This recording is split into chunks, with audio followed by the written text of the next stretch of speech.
like this season, I spent the year on a little 14-acre piece I own, and it's a honey hole. I've had it for years. I've actually decided to sell it. Maybe you guys want it, but you guys should buy it. Is that the one next to the where all the construction was happening this year? Yeah. Yeah. Never caught up with that deer, huh? Well,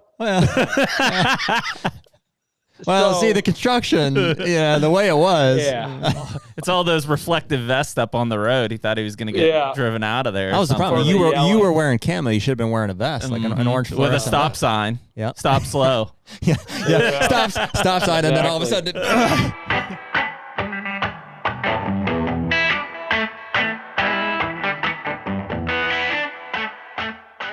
HUNTR Podcast is brought to you by Deer Grow. Man, hard to believe, but Deer Grow has been the sponsor that's been there since the beginning of the HUNTR Podcast. Back in 2021, I think that they were the only partner that we had, but it's such a cornerstone brand and set of products for our food plot strategy throughout the year. No doubt. And it seems like we used to have an off season, but not so much anymore. It's like when the hunting season ends, it really rolls right into food plot season, habitat projects, all of the above.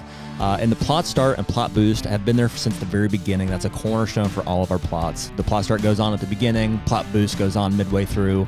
And since they came out with all of the fertilizers, that gets mixed in with the Plot Boost application as well. And I can't believe the results that we've been getting out of that. Yeah, it's been awesome. Like I said, it's all the work now that really produces the results in the fall. So right now, anyone listening to the HUNTR Podcast can use code HUNTR, HUNTR, for 15% off any of the products at deergrow.com. Better food plots, bigger deer.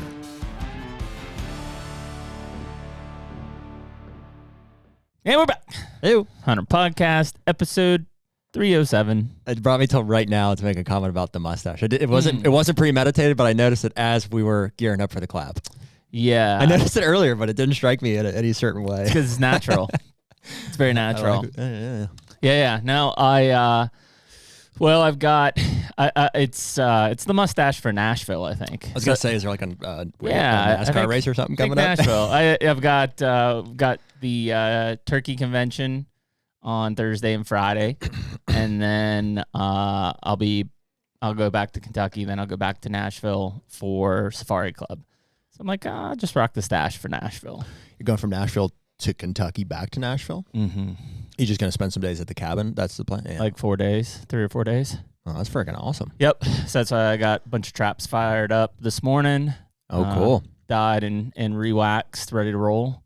For next week, you're going to be trapping? Ooh. This week. Be warm. This week? Yeah, this weekend. Because you're at the show the Thursday, Friday, mm-hmm. and then Saturday you're going to start running the liner. That's cool. I'm going to try to actually get them set Thursday, like around lunchtime. Okay. And then I'll be back on Friday. I'll check them Friday night, and then Saturday, Sunday, Monday, and then Tuesday I leave out again. That's cool. How many you got? I'm set 9. Mm-hmm. Doable. On the farm. I'm going to put them all on the farm. Just all coyote dirt holes? Yep. A couple doubles. If it's good for 1, it's good for 2. What are you running? Number 2s or? Yeah, primarily Bridger 2s. Yeah, I'd say for the most part, Bridger 2s are what I'm running. Cool. Are you you modify those at all? Are they double springed or do you move where the cables are at? Almost everything's double spring just because it won't be as big of an issue, but just to get through frozen ground from a PA side, that's all I've ever bought is double spring stuff. Oh, you buy them that way? Mm-hmm. That's cool. Yep. And modify the dogs on some of them just from a trigger sensitivity, or pan sensitivity. But no, they seem pretty good. Just are the chains on those? Do they connect to right underneath the pan, or are they on the edge of the trap? Right underneath the pan. That's cool. Yep. And just run them out the one side, so and they just come stock like it, huh? Yep. That's a nice trap. J hook on it into the earth anchor. How long is your chain? About a foot. Mm-hmm. Yep. Mm-hmm. Mm-hmm. So we'll see. I don't know what I think guys debate that, how long should the chain be, kind of. Yeah. A thing, but I think foot would be on the. And I don't know what I'm talking about necessarily, but I think a foot would be on the.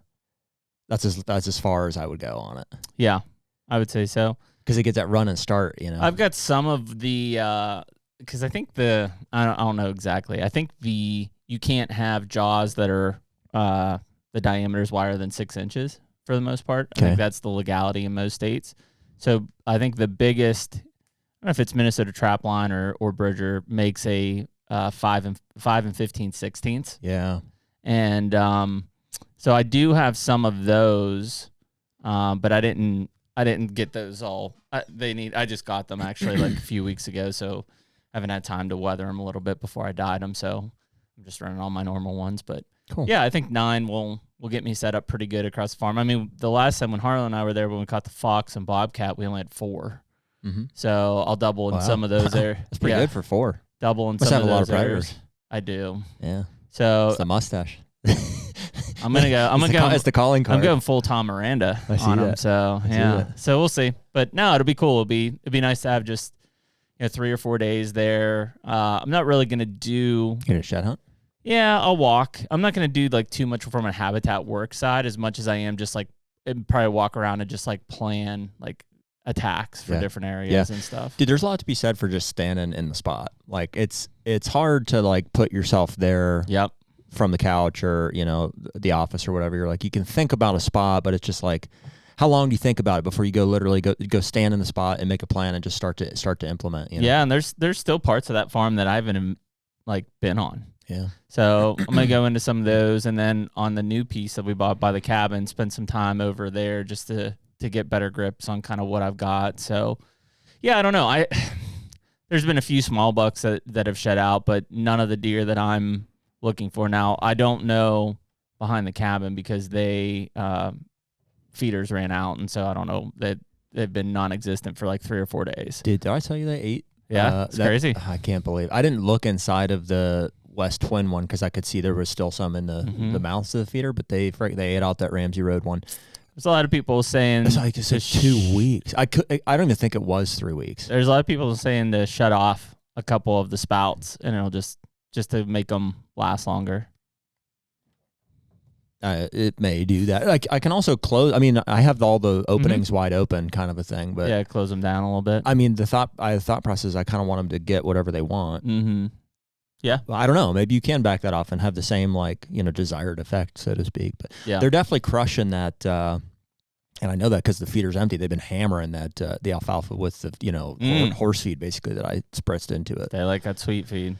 That's what I put out. That's what I'll. Dude, it was tempting. It was like almost like a granola bar. Oh, I could have had a bite. I know. I like it.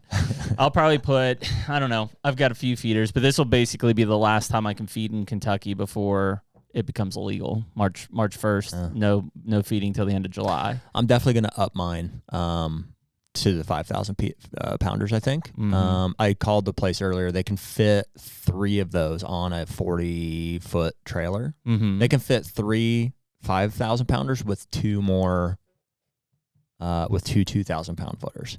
So I think that makes sense from a shipping thing. So if I give you my 2, you'll have 4. And if I can get 2 other 2,000 pounders sold to help us with the shipping costs, I think that's pretty doable. And I'll take 3 5,000 pounders if we can, It's big. Well, and we'll have to, figure out cost for that and stuff when the time comes, So, but that's my my thought process. No, I think that makes a lot of sense. So. Yeah, they're crushing my beans right now in Kentucky, which is good. I mean, that's what I want. For. Yep, and I mowed all my corn. I was ready around Christmas time. I think I mowed all the corn, and they're still in those fields, probably picking out. There was a lot of ears in there, so I'm sure they're still working on it. Turkeys were in there working on it this morning, but. Yeah, it'll be interesting just to walk around and kind of see how that habitat stands up. And I'm sure like any of my good native browse and stuff is getting pounded at the cabin because there's no other food. At least there I've got all these crops kind of offsetting pressure. Yeah. So, but yeah, just like you said, spend time in the spot, kind of eye it up, start to plan some stuff out. We've been doing it too. We're rolling with the Equip application stuff. I've got a team call set up with Jed and Dad and there you go. And the guy from the Equip program on Friday to kind of run through some things, and so that it's moving. You know what I mean? So at least I feel good about like there's kind of a plan in place here. We're moving on it. So that's it, man. So yeah, I think that'll be the plan, and it'll be cool to trap for 4 days and have some surprises hopefully out there. Very cool, man. Well, last thing, I'll tack it at the end of here before we bring our guests in. I'll thank everybody for being here, whether you're listening on YouTube, Spotify, or Apple Podcast. Those are the 3 main platforms that we drop these episodes on, and we do that every Tuesday night at 6 p.m. Eastern Time.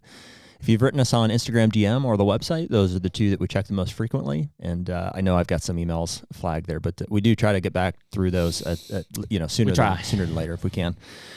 We have some Hunter merch on our website. A lot of you guys have bought that stuff in the past, and we have some new stuff coming for you in 2026. So appreciate you supporting us in that way. And in the meantime, you guys can use code HUNTR, HUNTR, for a discount in some way, shape, or form on any of our partners' websites. And other than that, here we go. Here we go. We got another coffee company, like Archery Coffee Company.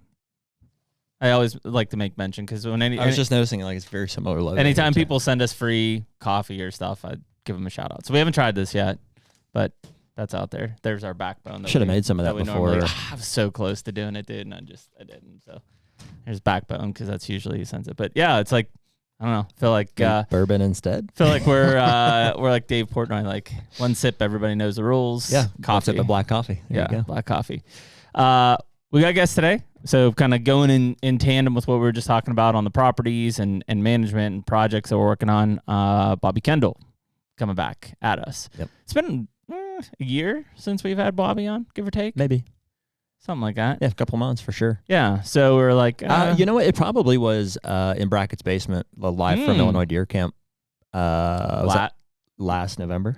2 Novembers ago at this point. That's probably the last one. Yep. Interesting. So yeah, we figured, especially as we get into, looking at, and we're finally thawing out. Like it's warm out today. It's 50 some degrees out. And so starting to think about projects and things that we've got going on. Obviously, Bobby spends a lot of time on properties. And so, yeah, just figured it'd be a good discussion, good time of the year to talk about that. And even piggyback off of our last podcast with you and I, which was talking about buying farms. Absolutely. You're just trying to learn. Like, I don't know if I know anybody who's like, every time I call him, he's like, yeah, going to look at a farm. I'm like, for what? He's like, yeah, I might buy it. I'm like, okay. I'm like, dude, how do you buy all these farms? So we're always trying to, pick up some knowledge here and there. You know what I mean? That's it. So anyways, let's bring Bobby on. What's up, guys? Bobby, I just noticed that the shed antlers over your left shoulder are very similar to the logo on your shirt. They are. That is the logo. That's how it came to be. I was like, wait a minute here. That's a good observation. Yep. Yeah, how about that? Nice catch. Yeah. Thanks. So, yeah, we found those years ago on a project farm of ours. It was actually right up the road from my old house. And for a long time, I was, trying to come up with a logo, and you know how that goes. It's just, you try too hard, and it doesn't go well. So one night I was sitting there on the couch, and I had them in my hands, and I turned them like that, and I'm like, oh my God, it's a tree. It looks like a tree. Wow, that's it. It's simple and clean. I literally took a picture of it, and I drew some stuff on it and sent it to somebody, and that was that. So it was giant deer. I don't know if it does any justice there behind me, but I think he was like 208. Oh, yeah, that year. Oh my God. Yeah, and it was right up the road from my house, and I bought the farm, and the guys there was like a story. They had hit the deer. This guy and his buddy hunted him the whole season, and they had hit the deer. So I don't know, but it was still live, and there was pictures of him late. And then, so I was like, it's right up the road from my house. I'm going to buy it. So I did. And then ended up finding the sheds, and there was really late when I found the sheds, like in shed season. And so I'm like, all right, sweet. Like he wasn't stressed. He dropped them late. I'm like, it's game time. And that was it. Never saw him again. Nope. There was when we found the sheds, there was like a weird patch of hair, like a dead deer that a coyote or something had drugged something around. And I kind of had a bad feeling about that, but there was no like rest of the deer. The shed still had blood. I don't know. It was a weird deal, but yeah, he was gone. So yeah. Did you hunt the farm that year, or did you turn it back out, or? I set it all up, and I don't think I ever hunted there because he didn't show up, and I don't know that there was a great big one there that I was interested in chasing. So I was just hoping, no pressure and lots of food, he would show back up. But have you awesome farm. Have you started kind of looking? I mean, are you seeing you got a beat on anything that's either dropped or kind of prospects for this coming year yet? So I've ran into a shed. I know they're dropping pretty good. A friend of mine that's buying a farm from me sent me a picture of one shed this morning, and I found a shed around here yesterday accidentally. I'm also happen to be the worst shed hunter of all time, but so don't trust me as a gauge. But yeah, they're definitely dropping. As far as, a lot of these farms that I have, I have them kind of fairly short term. So a lot of them kind of come and go. This place here, my home farm, I've got a lot of, we killed some 8 points and stuff off of here this year. I think we shot 4 management deer. And, or my best guess at a management deer, who actually knows what that is, right? Mm-hmm. But trying to let these deer grow. And then I've got a place that it's kind of my little area that I love of Illinois. I've bought several farms there lately, and I had a deer on camera throughout the late season. I'm pretty sure he made it. He was a nice 10-point, real wide. He's huge frame. He could be real big. So, but I've also got like the farm I was telling you about that I've got under contract that I'm really excited about. I mean, there's no telling, Yeah, who knows? I don't know what's on there, but I'm super pumped about that one. Yeah. So, Bobby, can you? Yeah, it's always a surprise, Oh yeah, no, that's the fun part for sure. Can you share for people who do know who you are for you are, but even more so for people who may not, have heard of the Whitetail Group or whatever? Do you mind sharing just a little bit about the context of your business and how do you come across so many properties and why do you hold them for a short period of time? What's that all look like?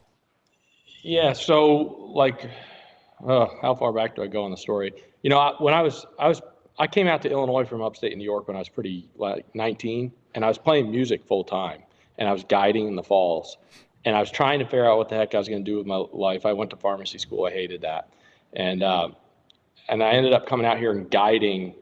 Took a year off, the whole classic. I'm going to take a year off and figure myself out.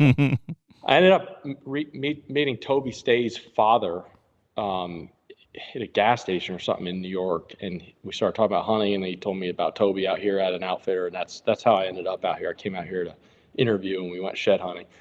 And so anyway, I kind of transitioned from guiding to I had some leases. I bought a little house in town, and I was reading all these books about real estate, and I was trying to figure out what I wanted to do. I had also done quite a bit of construction stuff. I had bought an apartment building pretty young, and through those books, I kind of figured out how to buy it creatively. Mm-hmm. And so I did that, and then that gave me some equity, and it also gave me some income. At the time, it was probably $1,200 a month, but it gave me some income, and then I ended up buying a piece of land from the same older guy that I bought that from. And he kind of liked me. I don't know. He's an older guy, and he sold it to me for a good deal, and I somehow made that work. Looking back, that was kind of risky. I don't know that I would have done that deal at this point. But anyway, it worked out, and then I bought another 3-unit, and I kind of realized, okay, well, I can buy these, and they can pay themselves. And I just had those 2 buildings, a 3-unit and a 4-unit in New York, and I think I had bought a house and maybe flipped it or something. And so all the while, I was still coming out here, and I was like, I remember driving home, and I'm like, I have this idea. It was I think still this idea goes off for people now, but at the time, I don't think anybody was really doing it, and there definitely wasn't anybody doing it under a brand name. Mm-hmm. And, I called up Toby, and I'm like, I have this idea. And it was when I was driving home to New York, and I was like, what if because he had got out of the outfitting. He sold his business, which was Eagle Outfitters, and he became a broker for land guys. Mm-hmm. And so he had just started selling real estate, and I'm like, what if because I was my mind was wrapped around I'm gonna buy houses and fix them up and sell them because I had construction background. And mm-hmm. So I was like, what if I buy a farm and kind of do some stuff to it and set it up and then sell it? When would this have been roughly, Bobby? What year? I think I was 22. I'm 39 right now. I'll be 40 here next month. So that was almost 20 years ago. Yeah. Mm-hmm. Yeah. So and this went on for a long time when it was it wasn't the cool thing to do back then. And it was crazy back then. I mean, I'll get into that. But so I bought this 20 acres, and it was all the money I had. Again, I think some of my success came from just not realizing that I was kind of ignoring the whole this is risky type thing. Right. Sure. You're 22. Yeah, you had the ability to What's do risk? That. Right. Yeah. So anyway, I did that. I bought that farm. I sold it. I didn't lose money on it. I made some money on it. I don't know what I made, and then I bought another. Real quick, Bobby, just because it was the first one, and I'm curious, was that a cash deal or did you mortgage that first one? No, I mortgaged it. Okay. And it was crazy because I had come from New York with these apartment buildings where like it was so much harder to get a loan. Like it was so much more commercialized, and it's like you go sit down in the bank and they're like, you want a what? Like I actually remember a lady or a guy, a banker, like almost laughing at me. Like when I went in there about a building or something I wanted to do, and they're like, you don't have hardly any income. You have no income and you're 18 years old. This is not good. Okay, well, but I read, I read a book. I read a book about real estate, though. Here it is. Here's the book. You can have it, actually, if you want. So I don't remember exactly. I remember I could have swore that it was like $10,000 down. But so when I came out here and I bought that first farm, the bank, I couldn't believe how easy it was. Mm-hmm. It was just like, yeah. I'm like, really? No, like, that's it? They're just giving away loans. Was that was a 20% down kind of a deal? It probably was. And I remember the banker I used at the time, he retired fairly soon after that. And forced retirement. And I was like, crap, now this guy that gave me money, he's not around anymore. Right.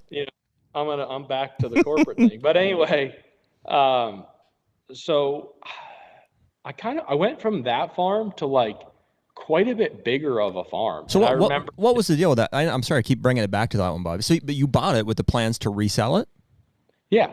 Yep. Okay. And I didn't have it that long. Okay. It was sometimes I drive by it. It was literally like a ditch. It was like a ditch that went through a tillable farm. Okay. And there was frontage on both ends. And there was actually a pretty nice deer on it. He was like I never had it during the hunting season, but he was like probably 145-inch deer, which at that time, like that was, yeah. I mean, that was, I had killed one here late season after all the guys were gone on some of our ground we outfitted on, and he was like 142 or something. And man, I thought I just killed a freaking 200. And so from an investment standpoint, Bobby, then you're looking for a deal or at or under market value. Did you find that property off market, or was that one of Toby's sellers? I think Toby sent it. Yeah, Toby found it and sent it to me. And so, but again, remember, this is so long ago. I don't even know. I don't even know if I knew. Like I said, I was just kind of going with it, Mm-hmm. But it worked. So I'm like, okay. So then I bought this farm in McDonough County. I think that was the second farm. And I'm pretty sure it was. And it was like 100 acres. So I went from like 20 to 100. And I remember that the owner was from Kansas, and I paid $1,600 per acre for this farm. Jeez. Yep. And so I took the money from the first farm that I sold, and I bought, oh man, I could probably send you some pictures and you could fly them up on the screen when you edit this. Okay. I bought a Ford 3600, I think it was, blue tractor. Mm-hmm. And then I bought this hoopty of a car trailer, and it was like red and black. And I borrowed a disc, which I think I broke from a friend, like a crappy disc that you stack the cinder blocks on, Oh, yeah. Yep. And I went out, I remember it being so hot, and I had this plan. Like I saw it. I was going to put this food plot here and this here. And I remember talking to one of these tree nurseries about cuttings for I forget if it was like willows. It was some type of a screen that you punched cuttings through I didn't end up doing that, but it was a cool farm.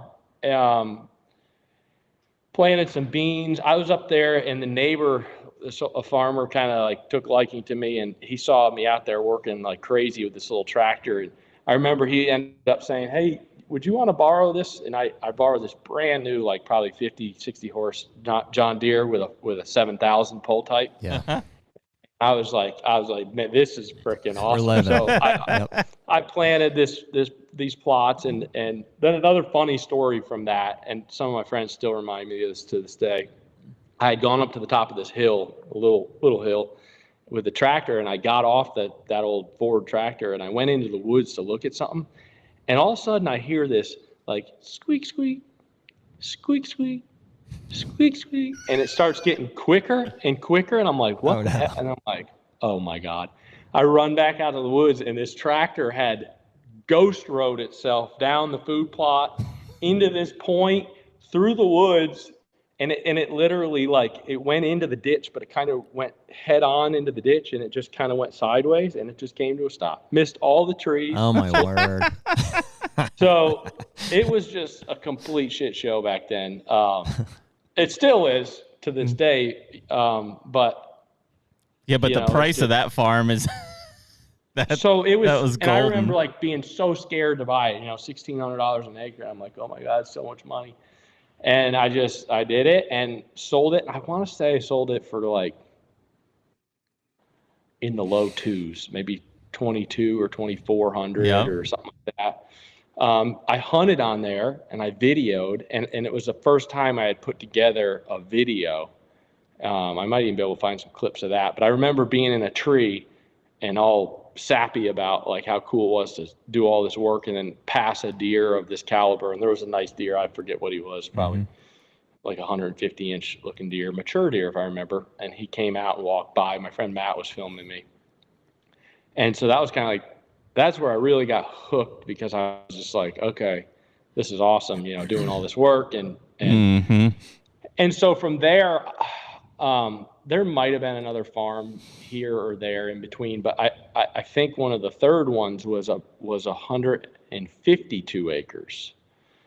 And again, I was single, and I was living like, I mean, when I'd go back up to New York, and there was kind of some phases. I'd go up to New York for the summer to play music, and I'd literally stay in my parents' basement. Like, I was still in my, I don't know at that point, but I spent more and more time out here. But then I did own a house that I bought up there and kind of flipped. And I was, so there was just all kinds of transition. And I always tell younger people, like, there's a machine, and you gotta, in the beginning, when you're out of the gate, you cannot become a slave to the, it's so easy with expensive as everything is now. Like, stay at home as long as you can, save your money, buy things that make you money. Like, because if you can't get out of that gate and get started, you're done. Like, it's so hard.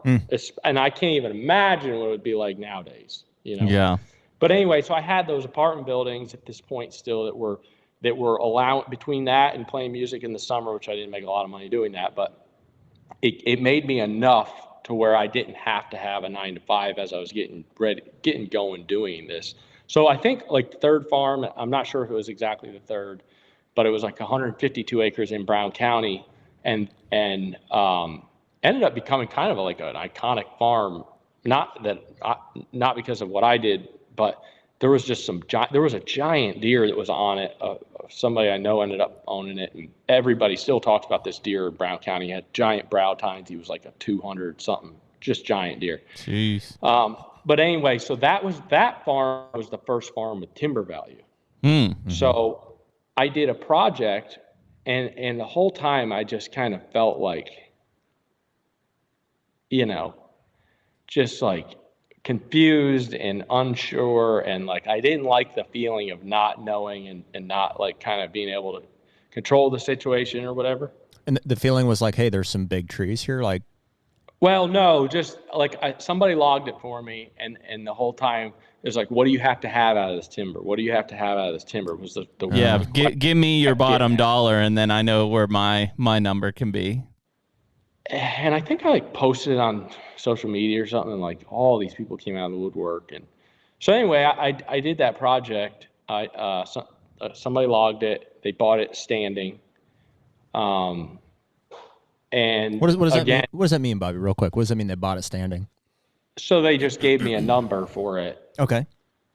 While it was still standing, I think it was like $50,000 or $52,000. So they paid you before the trees were cut, is what that means.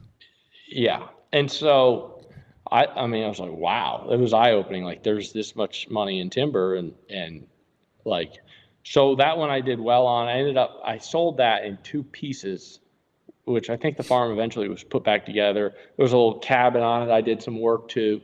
I think I had an excavator go in there and clear a food plot. So like things were getting more, like this one had more components, you know, excavating, logging. And my wife almost shot a big deer there. I called Ashley's 9. I mean, this thing was coming through a fence gap and she was at full draw on it, and its nose was in the lane. But yeah, that was an awesome farm. And so there might have been another farm or something in between it, but then the next like big one I remember was the Hancock 340, and I'm sure there was some farms in between it. Yeah. But the Hancock 340, awesome farm, had a big giant deer on it. Those are some big jumps, Bobby. I mean, I'm just listening. Maybe I missed the second one, but you went from like a 20 to a 40 to a 150 to a 350. Yeah, but you know, if you think about the money I was making, I was young. I didn't have like a house payment. The house I had bought in town here in Mount Sterling was like $19,000. Yeah. And then I redid it, you know, myself. And so still you're financing, Bobby. You're financing all along there. You just roll it into the next loan. Yeah. And yeah. Yeah, 20. You know, at the time, I'm sure it was 20%. And so I was basically putting all of the money back into the farms, you know. And that Hancock piece, the thing I remember about it was it was in a CREP program, but there was a bunch of giant walnuts, and I figured out that I could cut the trees off a CREP program, but I had to have a forester rewrite the program or whatever. Okay. So I had a forester rewrite the program, and this was kind of eye-opening. So he got done. He's like, yeah, he had marked these trees or whatever. And he said, yeah, you know, you probably got you got some nice walnut in there. You probably got $30,000 worth of trees in there. So this one I decided to do differently. So I thought I had it figured out. I was going to have a logger drag all the trees out, lay them all out, and then I was going to take bids on all these trees lined up, which is better than the way I did it on the first one. But this was my idea of how to do this more efficiently. And those trees, I still to this day remember, they sold for $162,000. So the one takeaway was, wow, like how does somebody in this industry, a forester, not know the value? These were, Bobby, these were the $30,000 worth of trees that the guy told you about? Yes. Wow. And those were all the same trees. And he didn't even have a financial gain of the trees. He was literally just hired as a contractor to do it. Wow. So, and it's funny, I mean, there's people who came out of the woodwork to bid on these trees. I mean, a lot of them are still to this day running around, and I got to see some of the like, well, don't sell them, sell them to me, you know. I mean, was there anything super special about it, Bobby? I mean, I assume just like some good veneer walnuts, basically. Yeah, they were just nice, big diameter trees. Yeah. And so that farm was 340 acres. It was the first one I bought over $1 million. I mean, I think it was at the time just over $1 million. And so that was like crazy. I couldn't believe I was buying it, but I had done enough and shown the bank, you know, and that pool of money just kept going. And so then from there, I mean, it just started kind of getting crazy. And at a certain point, and I don't know what year it was, but somewhat quick, I was like, well, I need to start, because we were doing a bunch of the YouTube. Like I had somebody come out and spend a season with me videoing that farm and like all the progress on there. And so I was like, I need to start like a brand around this so that it's kind of like an Arnold Palmer golf course. It's not just a golf course, but it's like, you know, stamp of, because everybody's idea, there's no right and wrong. Everybody's just different. Like, no golf course is wrong. It's just people, they want to play at a Trump course or they want to play at a whatever. Sure.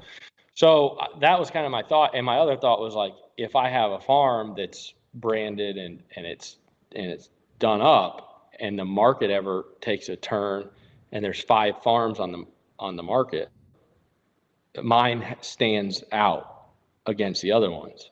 And so that was when I started the Whitetail group. And,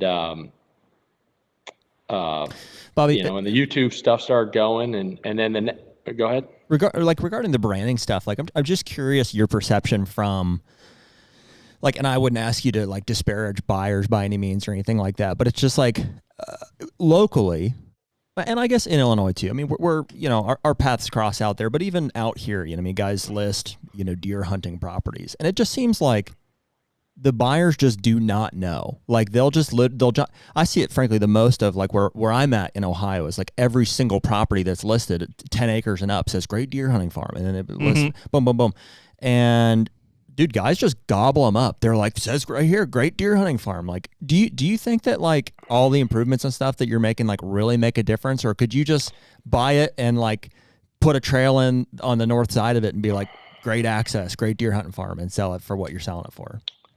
A kind of a misconception is like that I'm selling these farms for like a crazy premium. I'm really not. It's hard to do that because the appraisals in the banking system will only allow so much growth. You know what I mean? And there's cash buyers, which changes that. But I got to buy it right in some way, shape, or form. And there's like 100 ways of that happening. I'm in the game. And at this point, I have so many like avenues of farms coming my direction just through logging world and all those contacts. And those people are all out interfacing all the time. Yeah. And then Alex, my friend who runs the logging division, we ran into him at dinner. Yeah. He told me, yeah. Randomly at the bar. I love that it's just like it's that small of an area out there that's just like, oh yeah, dude, we were just texting earlier today about that farm as I was driving from Pennsylvania, and here you are, like uncoordinated. Yeah, he's an animal with everything. I mean, he was cool. We liked him a lot. Oh yeah, everybody does. He's awesome. He is awesome. So, but he can find farms like, I mean, it's crazy, intense. The HUNTR Podcast is brought to you by Hoyt. Should be no surprise to anyone listening to this that back with Hoyt another season. I'm actually going to be shooting the AX2 aluminum this year. You traitor. But you're still going RX9. Yeah, blacked out as always. Blacked out. Yeah. Big surprise for everyone. 80 pounds. Big surprise. Yeah. But seriously, man, I mean, it shouldn't be a surprise to anyone. Every year it seems like we get a new Hoyt bow in our hands, and they're always a step above the last and just a step above everybody else. Yeah, they're so consistent, man. Just their processes get better, every year. And we've really been excited about, as we've grown with Hoyt, we've brought some others in with us. And we just feel like the Hoyt family is growing, like the community, and we're really excited about the people that are involved, excited to be a part of that company. And it's really awesome. So for anyone that's excited about Hoyt like Jared and I are, you can use the code HUNTR, HUNTR, on Hoyt.com. Get serious, get Hoyt. I kind of interrupted you there, but I was asking just about like the mindset of buyers. Like, oh yeah, it just seems like they'll buy anything. Like, yeah. So I'm not like selling stuff for premium. A lot of my stuff is selling for the same that all the comps are in the area. It's just that mine might have an upper hand because I've already done stuff to it, or I have, sometimes they're fully developed. Sometimes it's just like comes with like I give them basically like a free consult or a plan, and then there's a buyer for every farm. I mean, every farm is not like a elite level farm. So like sometimes and I don't care what anybody says, but you don't know what is an elite. You can have an idea on some of them, but you don't know what is an elite level farm if your definition of that is like giant deer. You don't know that until you've taken it for a test drive. So I tell a lot of people that, we have like a pre-market buyer list where people get email blasts and stuff like that. But, and they got, people that call me or whatever, and they tell me what they're looking for and they want an up-rent farm. I can kind of cherry pick that stuff for them. But other guys, they just want an awesome rec piece from, Chicago. They just want a place to get away. So there's kind of a farm for everybody, but having the ability to take them for a test drive, I mean, you'll find some of the ugliest farms or the most unconspicuous farms have giants on them, and then some of the best looking farms do not. For sure. There's no correlation between looks and trophy potential. Well, and I guess like to use your test drive analogy, and like I'm not necessarily driving at a certain point other than just like I get frustrated by seeing every single listing nationwide that basically says great deer hunting property. I mean, if it's a raw piece of land, it's being marketed as either development or hunting property. Yeah. And it's like, and it's no offense to the general hunting population, but like, dude, nationwide, 90% of guys wouldn't know an elite deer hunting farm if they stepped onto one. You know what I mean? Or how to, or what to do with it. You know what I mean? And it's like hard to define that because I've had farms that are like, you know, like for example, that farm I was telling you about that I've got under contract that I'm super pumped about. I mean, it is an elite freaking farm. I mean, you take like Don Higgins' scenario where he's in the middle of 20,000 acres of ag. You do that, and then you attach the farm to a 1,600 acre wildlife preserve. Yeah. Now that farm from an aerial, if I didn't tell you, if we were zoomed in on it, you'd be like, well, it's kind of tough because all the fields are on the west side, so dominant winds, and so it's like, does that make it less elite? No, it just makes it a little more challenging to set up, or risky to get in there. But I'd rather do that and have giant deer than have the most perfectly laid out farm that can't produce a big deer. Yeah, so it's like, what defines like the epitome, like the unicorn farm that everybody's looking for? It's like you said too. There's a buyer for every farm. It's like on one hand, that scenario sounds super appealing. You're like, hey, if I could butt up to a park or some sort of like where there's just no hunting, basically like a sanctuary, and I've just put my food. Ideally, I'm on the east side of it. I can put my food on there, and I can screen it, and I can shoot a 200 off this bean field in the late season every single year, kind of a thing.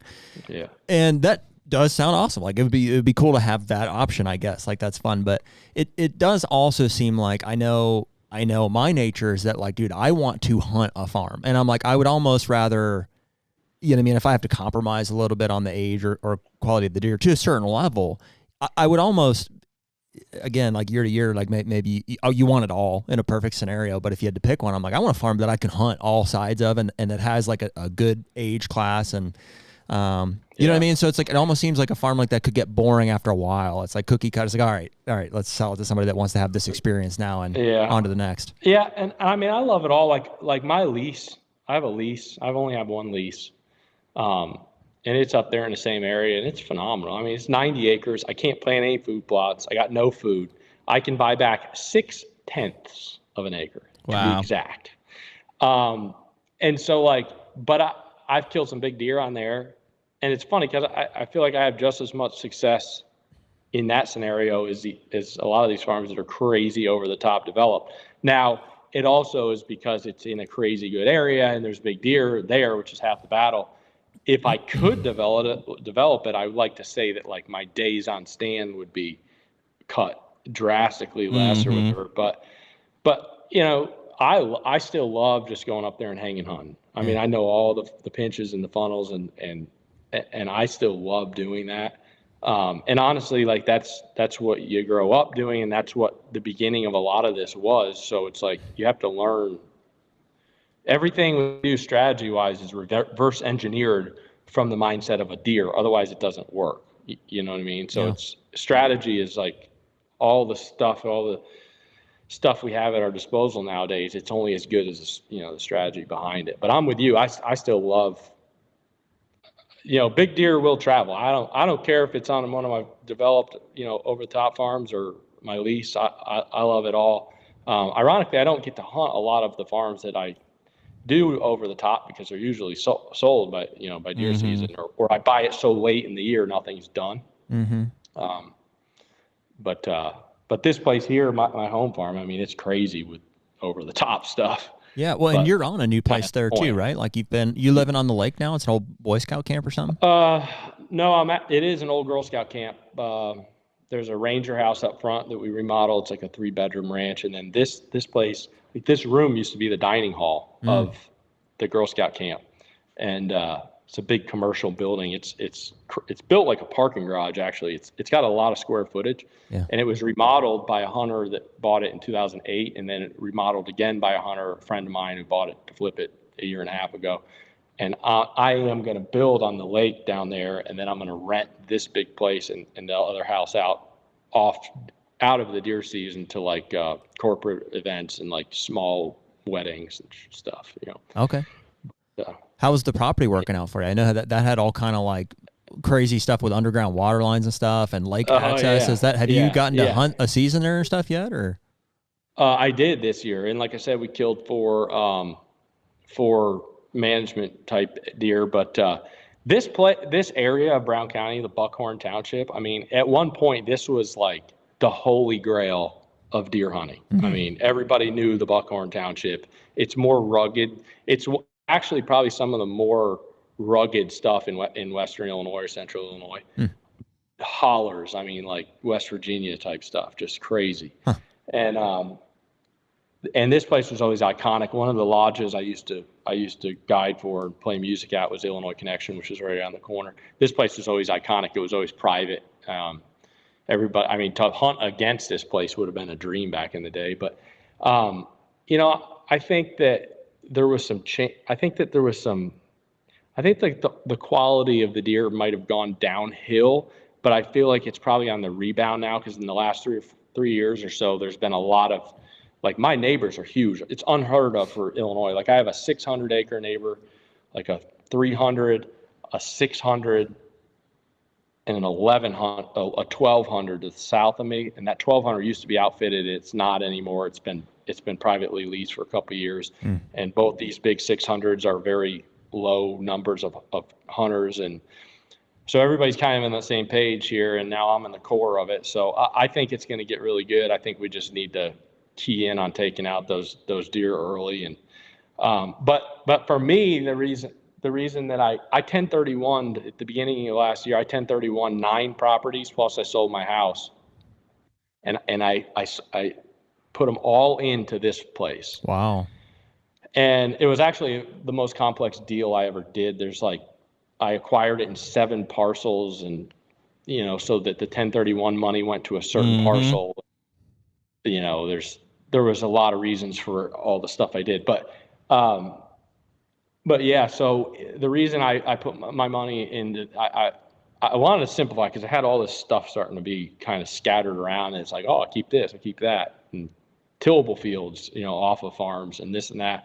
It's just getting to be a lot. So, and we're kind of at a point where, and we're at that point now still, obviously, I feel like there's going to be like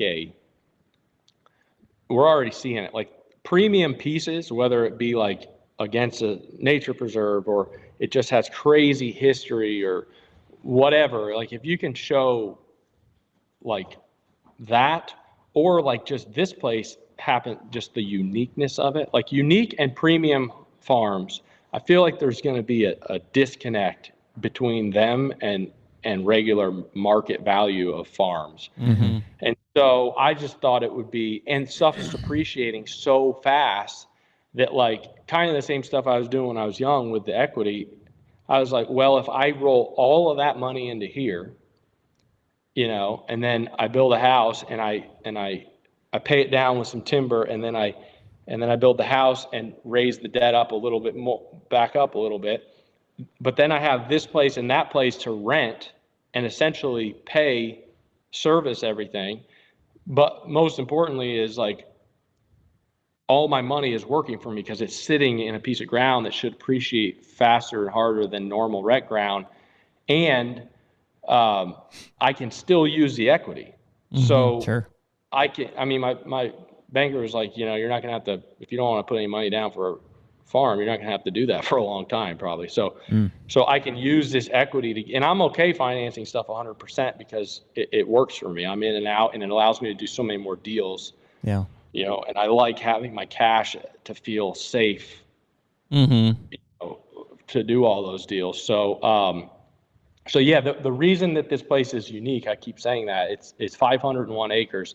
One is the lake.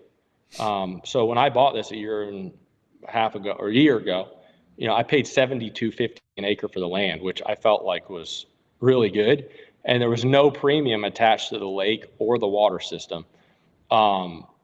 That lake, I mean, I've had guys tell me that it would cost $2 million to build it now, if you could even build it, because the levee is so big in it. And I have boxes and boxes of blueprints of everything. I mean, there's remnants of outhouses that I still have the blueprints to on this place. Yep. But I have this huge, all this paperwork for the lake and all the engineering, and I've got some photos from the air of it under construction. You know, it's crazy. But the lake is 32 acres, and it's in a natural hardwood setting. The water's gin clear. It had, like, infrastructure, like beach infrastructure. So like concrete retaining walls and underwater retaining walls that retain beach sand. And like, I mean, there's a suspended dive platform that had diving boards out in the middle of the lake. That's like, I mean, I don't even, it's concrete and it's probably 25 feet by 15 feet wide. And it's just it's got pipe all around it. You can swim out to and hold on it. Yeah. And then there was a point, and then the lake is kind of shaped like almost like a T or a Christmas tree. And this point happens to sit right where you look down the longest section of the lake, which is 1,000 yards. And then on the other side of the point, there was the same concrete infrastructure for boat docks. And so I was like, man, this is the craziest building site of all time. So we actually cleared it and then had a friend bring a bigger dozer over, and we moved like 10,000 yards of dirt last fall. And we literally moved the point and filled the 2 valleys in that went down to the beach and the docks. And now it's just this big flat pad on this point. And so that lake is just something you cannot buy. Like, you can't just say, I want to go out and buy this lake. And and I don't, from what I understand, it'd be hard to even build it nowadays because of the size of the levee. And so that's the one thing that makes it super unique. And then the water system. So like when they built the place, and I got all the blueprints, they had a well, and they have like probably 2 miles of 2-inch PVC water line. And it comes down the road and it tees and it goes everywhere. And there's hydrants, I mean, in the most random places on this farm. Yeah. There's gravel roads everywhere, which is awesome for when it's muddy as crap out like it is right now. But there's just hydrants everywhere. There's like remnants of water fountains and all this stuff. And so I'm like, man, so when I came and looked at it, I went to lunch with Toby one day, and he's like, you got anybody that might want to buy Wildwood? Colin's thinking of selling again. And I'm like, I don't know. He's like, have you ever been out there? I'm like, no. And he's like, what are you doing after lunch? I'm like, nothing. So we come out here, and I'm like. He knew you'd be hooked on that water system. He did. Bobby won't be able to resist this water system. He knows me too well. Yeah, he knows how to push the button. So anyway, yeah, I saw it, and I was just like, this is insane. And the thought of like, I was set up so efficiently at my other house. The thought of selling it never even crossed my mind. And when I saw this, I was like, this is a no-brainer. I mean, it's crazy. Yeah. So I went back and I told my wife, I'm like, I looked at this farm today, and I really think that we should move. And she's like, okay. What? Nothing surprises her anymore. So yeah, that's what we did. And so this water system, what happened was they kept trying to find better water, because they had all this testing to do for the state, and it was sulfury. So they drilled another well, and then they drilled another well. So there's 3 wells all tied into the system. And so what I did, and then eventually they paid and had the county water brought to the entrance, and they went over to the ranger house, and it backfed the entire system. They shut the wells down. Oh, wow. So what I did was I had all 3 of the wells tested. 2 out of the 3 actually fired up, and they probably haven't ran in a long time. And they just fired up, and it shot out like black, and then all of a sudden it cleared up, and I'm like, holy cow. And so I had to build pump houses, and we trenched here and there, and we added this line, and we added that line. But at the end of the project, what happened was I extended the main line. So now all 3 of the houses, or my future house, has its own meter on city water, and then the wells all tie into all 3 of them tie into this network, but there's 2 valves. And when I shut those valves off, it isolates it into 3 zones. Mm-hmm. So I can have irrigation going at 3 different times and not hurt the flow or your pressure. So what I've used the water for so far, I put in these underground cattle waters, which is it looks like a hot water heater that's got spray foam, and it's got like a 5-gallon pail sitting in the top, and it's got a water line under it that goes down. And that way, like, you get the geothermal heat up there that keeps it from freezing unless it gets really cold. And it just has a little pool of water, and it's got to float like a toilet. So it's giving them fresh well water, which they want. And so that's what I was going to ask you, Bobby. Do they? I mean, do you see like a difference if they have a choice between like a muddy puddle or a? So in the beginning, when I put those in, it was still hooked up to the city water, and it might just be that it took them time to figure it out, but they weren't hitting them that much. But as soon as it went to that stinky well water, They love it. And now, I mean, I'll get pictures like it's just like a freaking circle of deer at these things. And it's just like a crater. I mean, it's insane. That's cool. What it's like. And so everything's strategic, and I got those in my green to grains, and then I have these risers, and it's just basically that 2-inch pipe comes through a ball valve that's got a 4-inch riser with a cap, and I stick a key down there, and I can turn it on and off, and it comes up and it turns 90 at the ground, and it's got a quick connect fitting that I can run hose, and I'm using those bigsprinkler.com, those big cannons. Yeah. So by this fall, I only got 2 of them up and going last year. That's insane. And it was awesome. It was awesome. I had these. You can literally irrigate all of your food plots if you wanted to with city-fed water. Strategically, going back to strategy, this place has about 60% alfalfa and clover, 30% alfalfa, 30% clover. It's got about 30% corn and beans, and then it's got 10% probably brassicas, and my thing might be off, and I think that's a pretty good split. That is designed to hedge drought, right? And the only thing that we get screwed on with the droughts is our brassicas. Yep. So that's the only thing I really care about being under the pivots, and it also happens to be about the right amount. So this coming, I'll send you a picture you can fly on the screen too of like what one of these look like this year. I mean, you want to talk about freaking wild. I was out there by myself. I had goosebumps. I was jumping around, this year I'll have 9 of those irrigation pivots. And then another thing I'm trying to come up with all these creative things for the water. So like last year, I had this blind built. We manufacture our own blinds. I had this prototype one made. I had an 8-footer made, and they're awesome because they have because they're so big, you can get so much more of an angle on the window for your elbow hits that each wall only has a vertical window in the center, and it's got these giant viewing windows that have ceramic nano coat on them, and you can just see so good in that one big vertical oversized window. There's overlap. You can shoot out of both sides and hit the same thing. And so, but the thing I did in Kansas, because I was putting in a well, is I got this genius harebrained redneck idea that I was going to try and make this air conditioning. So I talked to another friend of mine who's kind of crafty, and we got this truck transmission cooler and solar and a fan.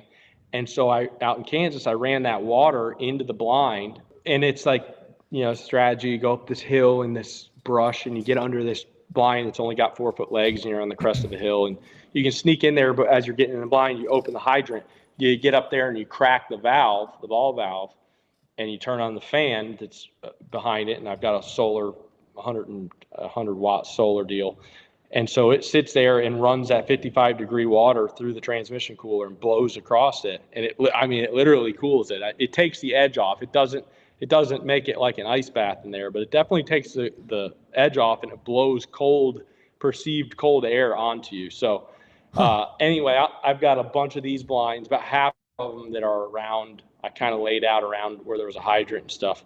And so I'll be putting those transmission coolers in there. And then finally, I'm getting ready to plant 350 persimmons, apples, pears, chestnuts. I'm working on that now. And a lot of those are strung out in lines and stuff. And I'm gonna run drip irrigation off the hydrant. So I've found a lot of things since my initial thoughts of irrigation to use this water system for, and it's just extremely unique. I mean, my plumber told me that if he built this system from scratch now, it'd be $750,000. Holy cow! And I didn't pay. I didn't pay for that. I paid $72.50 an acre for. Dang. So it's a very, very, very unique property, and it's beautiful, and it's now it's just it's just awesome. I mean, you drive around in the plots, and especially in the fall, and everything's just. How much open ground is it, Bobby? It's only got about probably 50 acres of open on 500. Wow, so a lot of cover. Yeah, been working on a lot of. So we logged last summer, shut down, and then we just started logging again here to finish up. And then I started last week going back around and doing a bunch of TSI stuff, which is a daunting task with this much woods. And, Yeah. The HUNTR Podcast is brought to you by Predator Camo. Man, this one feels good, right? I know people have been looking at this picture over your shoulder for a while now. I think that was 2018, but we just, over the last, how many years, keep coming back to Predator Camo because it's been so damn good for us. No doubt. I think we bought our first set off of Jen at the Archer Trade Show almost 10 years ago. Yeah. And Jen's still with the company, and the patterns have only improved since then. They actually were recently acquired within the past couple of years. We've had a chance this past year to go and meet with new ownership, talk about redesigning a lot of the old lines, plans for new patterns, all of the above. So really excited about what's to come, not only this coming year, but in years to come. There's a lot of good stuff coming from Predator. Yeah, and I mean, for us, it's always been going back to that breakup pattern, right? That's the historic look, whether you're talking about the spring greens or brown deceptions or fall grays. Yep. I mean, that breakup is really what's been so powerful for us in a tree stand. And right now, they're letting anyone use the code HUNTR on the Predator Camo website and get 20% off any of the lines, including all the new stuff that dropped here in July. Be the Predator.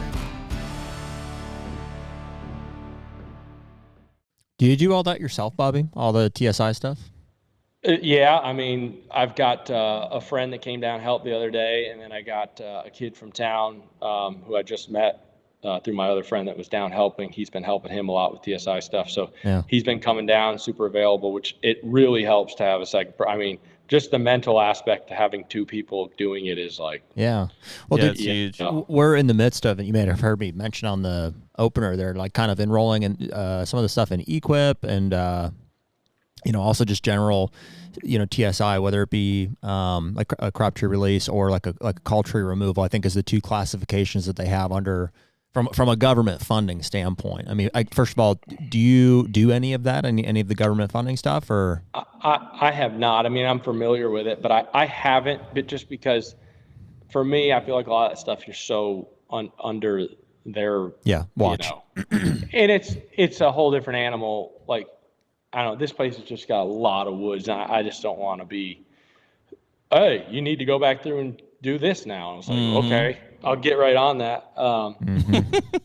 So, yeah, but yeah, it's a lot of work. I mean, holy cow. Well, dude, when you have that much timber, like, because a lot of my farms are that way, they're mainly timber, and you walk into it, it's just like, where do you even start?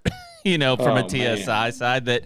And again, it's small victories, right? So it's finding those places just from a setup side where you want it to happen. Well, where we're held up is like, it is prompted by the government funding stuff, but also, we want to do what's right for our woods. Like, and it just seems like it's starting with the invasives management is like always like or burn.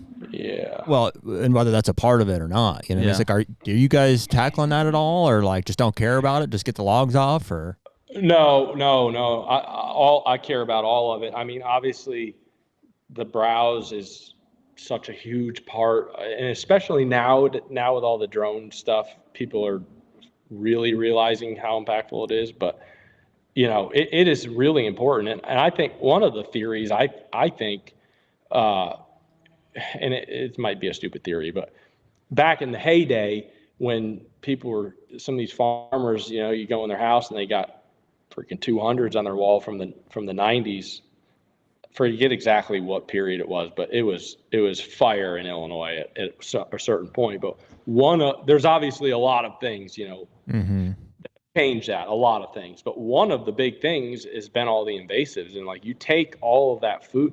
I mean, it's pretty bad. It's hard pressed to find a farm nowadays doesn't have a bunch of invasives. So you go back in time when that wasn't a thing, and there was just so much more like diversity of food available. So yeah, I'm trying to get my woods back to that. So like I logged first to get the massive hit, the massive light in, and then I was supposed to have a drone come last fall to spray the honeysuckle that I do have. Something ended up happening. The leaves stayed on super late last year on all the trees, so we waited so long. And then he came out here and had a malfunction with his. He didn't tell me what happened, but I found a propeller blade the other day in the woods. So that would be a malfunction. Well, we're only missing one, so. Yeah, I wonder where this came from. So, yeah, my goal was to have had that all sprayed initially last year. It didn't happen. I'm almost kind of rethinking it. I don't know. I'm almost thinking I'd rather just try and get some backpack sprayers going. And I don't know. I just hate dousing that stuff on my phone, especially around my lake, you know? Yeah, I don't like that either. I don't know. It just seems. I've heard. I mean, we've had guys reach out to us that are like, "Hey, we can definitely spray your timber and this and that." And I don't know. It's like once you start asking some of the right questions, you kind of run into some barriers. It seems like, so where it's like, well, yeah, no, it'll kill this or that. Well, I mean, the only selectivity is basically what's actively growing and what's not. So it's like has to be perfectly timed, and the windows are so small. It's like it seems. Yeah, the window's like the best week of deer season. It is. Yeah, that's exactly what it is. So, but anyway, so then I basically, so we got logged and I've identified like, and if you think about it like this, it kind of makes it a little less daunting. So like in the way I'm thinking about it is like, I have two different types of area I'm trying to do TSI for. One is strategically and specifically for deer bedding. And those areas are fairly small. If you go out anytime, but especially like as the snow's melting, like this time of year, and just look for the beds, like they're going to tell you where they want to bed, south facing hillsides. They're going to show you the structure within the hillsides. And like, you're going to get 80 or 90% of your effectiveness by just concentrating on the topographical areas they already want to bed anyway. And so those type of cuts, what I'm doing is I'm basically I'm girdling and spraying the hickories. And then depending on how it looks with the treetops that are already down, if there's holes, I'm hinging the elms and the, hackberries and stuff like that. To add structure onto the ground structure, level. But only enough of it to, like, not every tree, only enough, because just girdling and letting light in is going to do so much. But giving that little bit of structure, there's already a bunch of treetops, and I already marked it when I logged it in a way that, I hit those south-facing hillsides pretty hard. I mean, some of them are like basically clear cut. Yep. So I'm just going back through, adding a little more structure, girdling all the hickories. The kid I was with thought it was funny that I didn't want to girdle the locust trees, because the pods. I mean, they love the pods. Mm-hmm. They love the pods. That preserve place that I told you I just bought this farm against, there's no standing food around. And I drove by there at dusk the other day, and there was like a line.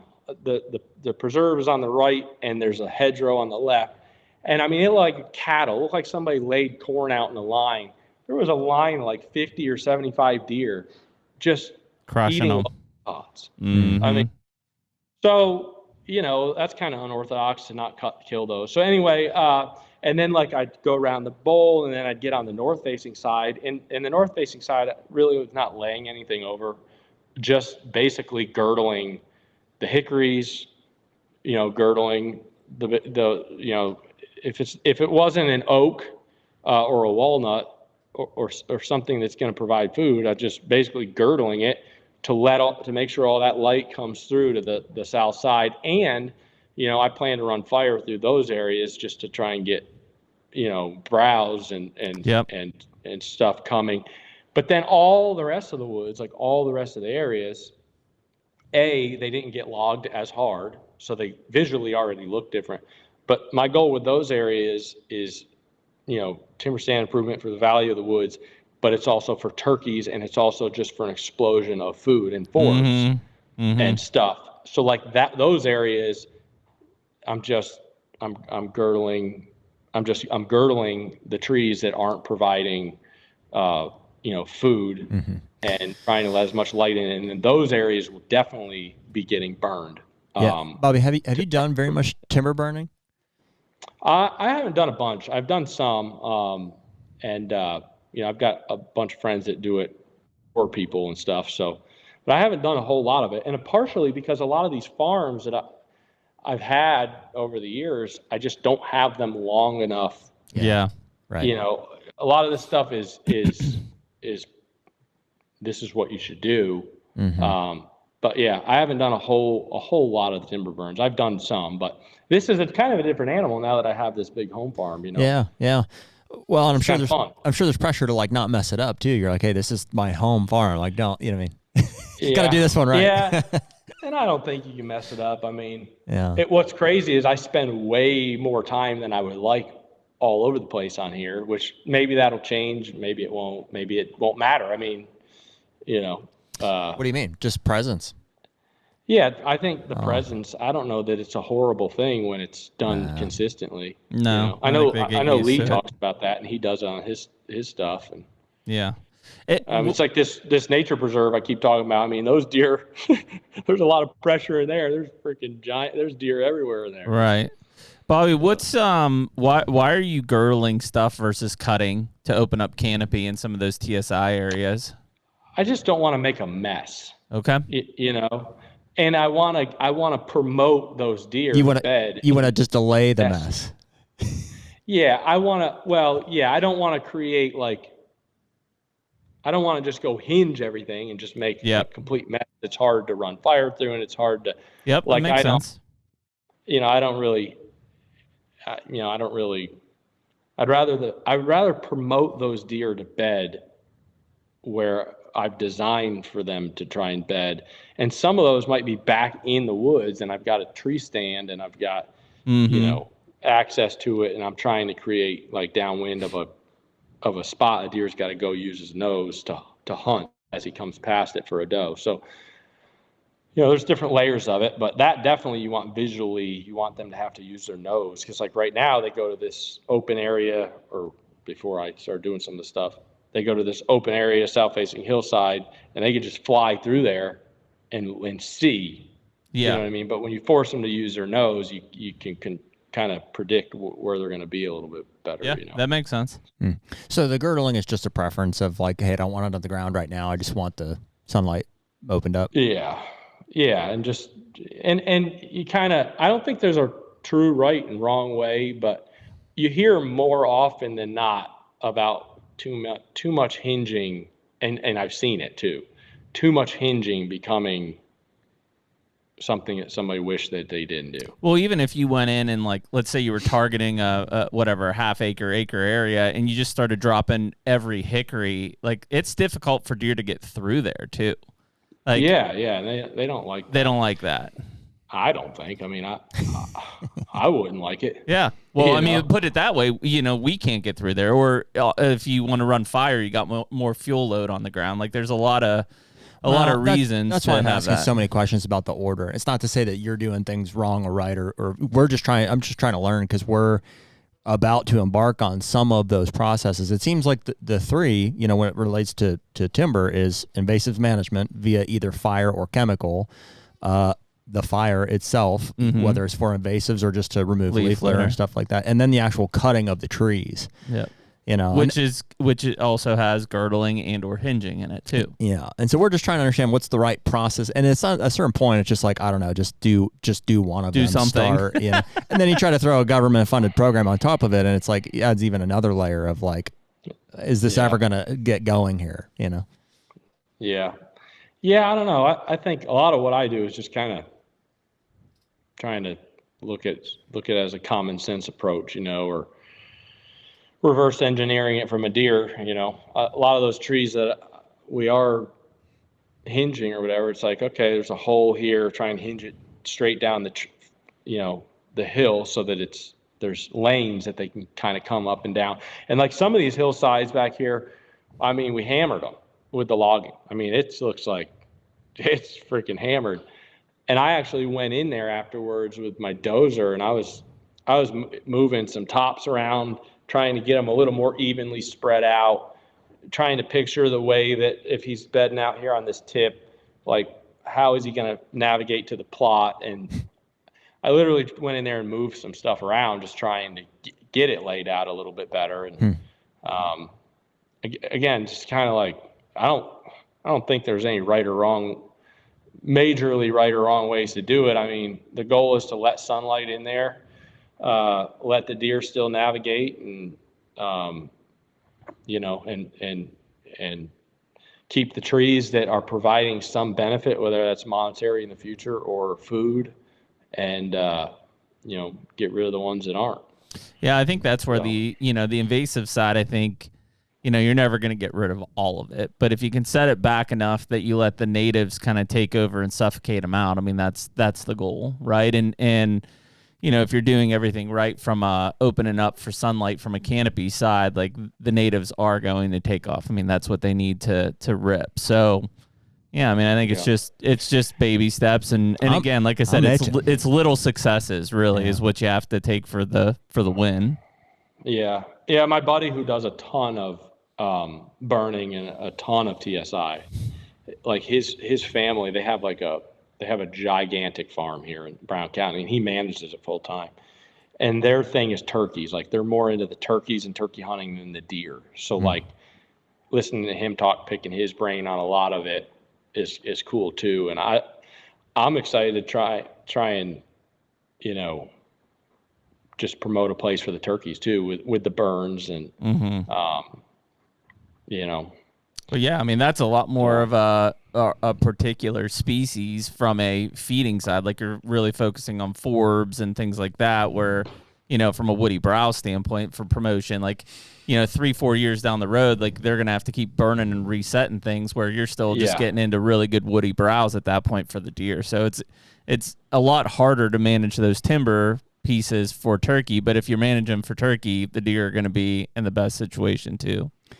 Right. Yeah. So I'm kind of looking at it two folds. Like one fold is for browse and turkeys, and then the other fold is for deer bedding. Right. And like you said, I think obviously you just need to burn those turkey type areas more often to keep that woody. Exactly.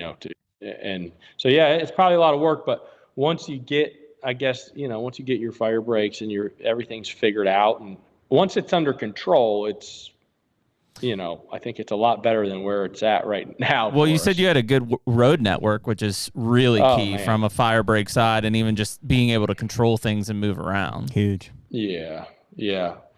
And I've burned a lot of switchgrass, and once you've done that, I mean, you oh God, dude, last year was brutal. Surely you guys burned some out here last year. We didn't burn anything last year. Oh, dude, there was all the forest fires, and you kept hearing about burns getting out of control, and people talking about how crazy it was. And man, that was just you. I burnt one, and I was like, man, you kept hearing about it. Some lunatic was lighting all these fires. I'm like, this is the last time I'm ever burning by myself switchgrass. I mean, I lit this thing. And I looked up, I'm like, all right, here we go. I looked over there. And I had this farm I bought, Terry Drury used to own it. And I had a couple of the original Drury boxes, the homemade octagons that he had. And so I wanted to keep them, so I moved this one, which was sketchy in its own. That's a whole different story. So anyway, I moved it and ended up planting switchgrass all around it for good access. Well, it was high up in the air, and I ended up wrapping the bottom in burlap. So it's in the switchgrass. For extra flammability. Sounds like a match. The switch, and I'm like, all right, this is going fairly well. Your heart rate's up, and I'm like, it does seem to be burning a lot freaking crazier than normal. Like you could tell a difference this year. And all of a sudden, I look up at that blind with the burlap. I'm like, oh, is she gone? I'm like, shit. So I got over there, dude, and I look like a freaking straight firefighter. I had my backpack blower, and I'm trying not to singe my eyebrows, and I'm fighting the fire off of the thing. And I mean, I'm like, and the fire's coming around it. And I'm like, got this area, and I'm laying these flames over like 8 feet to the side, and somehow it survived. I don't know. Wow, that's impressive. Oh my God. Yep. And then I got around to an electric fence. And man, that fire took off into the weeds and just disintegrated that fence. I mean, holy cow! So I learned my lesson there. But this, like all my electric fences around my corn here, I had a pretty good program this year. I made a sprayer nozzle, a single nozzle off the side, and I could literally run around 6 miles an hour and spray them all. and it's nice because it makes a nice fire break for anywhere I do have switch near it, and it also makes a good fire break for the corn itself. Like if you're going corn on corn, you can burn the cornfield off. Yeah. Dude, So Bobby, have you heard of, I won't be able to remember the chemical, but somebody was telling us about something that you could spray on, like anything, basically as a deterrent that worked, like, in his opinion, better than a fence. Or, Hinder? no, well, maybe that was a brand name for it or something, but. Yeah, Hinder. Hinder works good, but it's I use Hinder on a lot of my bean fields this year. But if you get a rain, it kind of washes it off, and it's one of the things where you kind of gotta spray it probably 3 different times to get it through that critical phase. That was the impression I got too. Yeah, but I don't know. The electric fences work good for me. I have 10 corn plots on this farm, and each one is anywhere from an acre and a half to 2 acres. Mm-hmm. And like, man, a little bit of corn, by fencing them and keeping the deer out of there, and because they're smaller, it's cheaper. You don't have to do as big, and you can just load the fertilizer to it, try and grow as many bushels per acre. And 2 acres of corn it's a lot. I mean, it's a lot of corn. Yep. And I mean, I see some guys, like one of my neighbors over here, I mean, I think he's got 20 acres of corn standing in one field. And I'm like, holy cow. Like that's enough corn to feed the entire county. Mm-hmm. You know, so these little supercharged plots, to me, you know, they're kind of my kill plots. Yeah. And everything else, all this, like the strategy, the noose tightens down to the corn. But what I do, and this worked really good, is I take the acreage and I divide it by 6 for 6 months. So like if I got a 2 acre field, this one right out here is 2 acres. So 2 divided by 6. So 0.33 acres. So I'll mow it. I know I'm going to mow 0.33 acres a month. And what I do, the first time I mow about like September 27th or 5th or something like that, but I'll go out, I'll mow 0.33.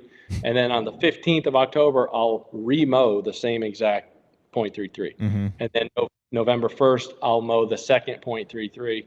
November 15th, I'll re-mow that same piece and just keep going like that. And fast forward now, you know, I have one more of those 0.33 acres to mow, and that'll be March 1st. And then March 15th, I'll re-mow it. And then that'll get me into when food's coming on again. Mm-hmm. So and I think by systematically mowing it like that, I just think you just keep the deer, those does, you just kind of keep them in a trance. You know what I mean? They don't leave it because they just get so accustomed to it. Mm-hmm. So that's my corn. Well, it is crazy. I mean, and we've seen as remote landowners, right? We can't get out there every 2 weeks to mow 0.33 acres. So they leave ours. They could care less if it's standing. When it's just standing. Yeah. They could care less. Yeah, they get lazy. Yeah. And what's crazy too is like a lot of people will say like standing beans over corn late when it's brutal. And I was kind of that opinion, but you know, we got that brutal weather this year, and yeah, they'll all be in the beans, but the second they don't have to be. There, you mow the corn over the top of the corn or over the top of the snow. I mean, yeah, they're in it. That's where oh yeah, dude, it's been really interesting. Like not like I'm ready to bail on beans by any means, but we've planted quite a bit of them on our Illinois place, and they haven't ever flocked to them like we had hoped. They're there now. Is like they are, but dude, we're not pulling any deer. No, like it's the deer that were there are there, but no more than that. Yeah, my bean strategy on this place is I've got all these fields that are in the core kind of, and there's some other ones, but several of them are in the core of the farm. They're along the driveway. I can see one out there, one next to the house here. They're in the core of the farm. There's not really any hunting strategy based around them. It's more like I got into the core of my farm for summer, and I got it in the core of my farm for late season / winter.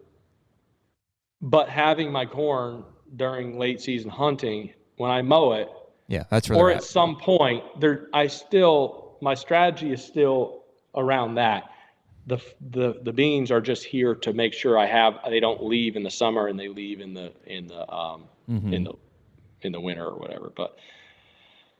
But yeah, I mean, I think that makes sense. I love overseeding beans. I mean, yeah, I think the bean strategy for like Kentucky, Missouri, Wisconsin, like where you've got those early September seasons, like I think beans have a completely different viewpoint from a hunting strategy standpoint versus everywhere else, which is end September, October opening, and at that point, they're kind of off them. Yeah. Yeah. Bobby, I actually have a deer that he's probably going to be really nice next year. I'm probably going to want to hunt him. And I've already got a plan over there to plant a bean field where there's cereal grains right now and plant it super late with like a long maturing bean specifically for that early season, because this deer, it's kind of deceiving because obviously he's probably a 5-year-old this year. And so he's not used to having any food on here. So like early season, maybe that's why he wasn't on me much. But like now, late season, he's in one of my cornfields every night.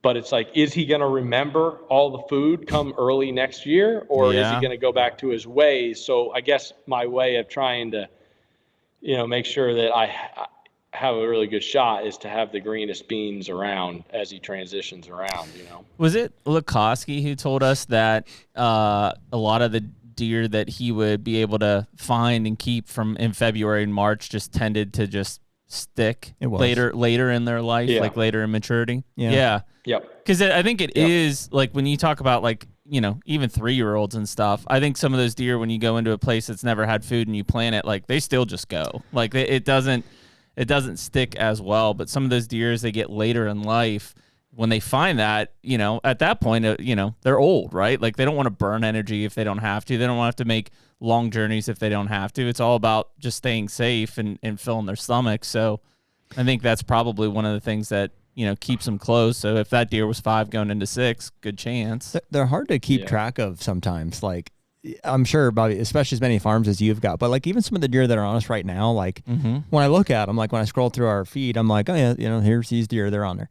But I'm quick to forget that like they probably didn't show up till like December 5th or what. It's like some of the ones that are just there now. Sure. And in the same breath, I forgot about some of the ones that like were gone in November. Exactly. Never came back. Exactly. And that probably will in the future. It's like they just seem to have like shifts, I think that's the hardest part in some of these places that have a bunch of food is like, in my Kentucky place is one where like even right now there's deer that I'm missing that have not shown back up, but come June, July, I bet they'll be there. Like they have every year for the last 3 or 4 years. So like, I'm assuming they'll be there. It's just, I don't know when they make that move. Is it March, and at that point they're shed out, so I don't recognize them or notice them anyways? Is it later than that? Is it April or May that they're making their summer shift? I don't know. Yeah.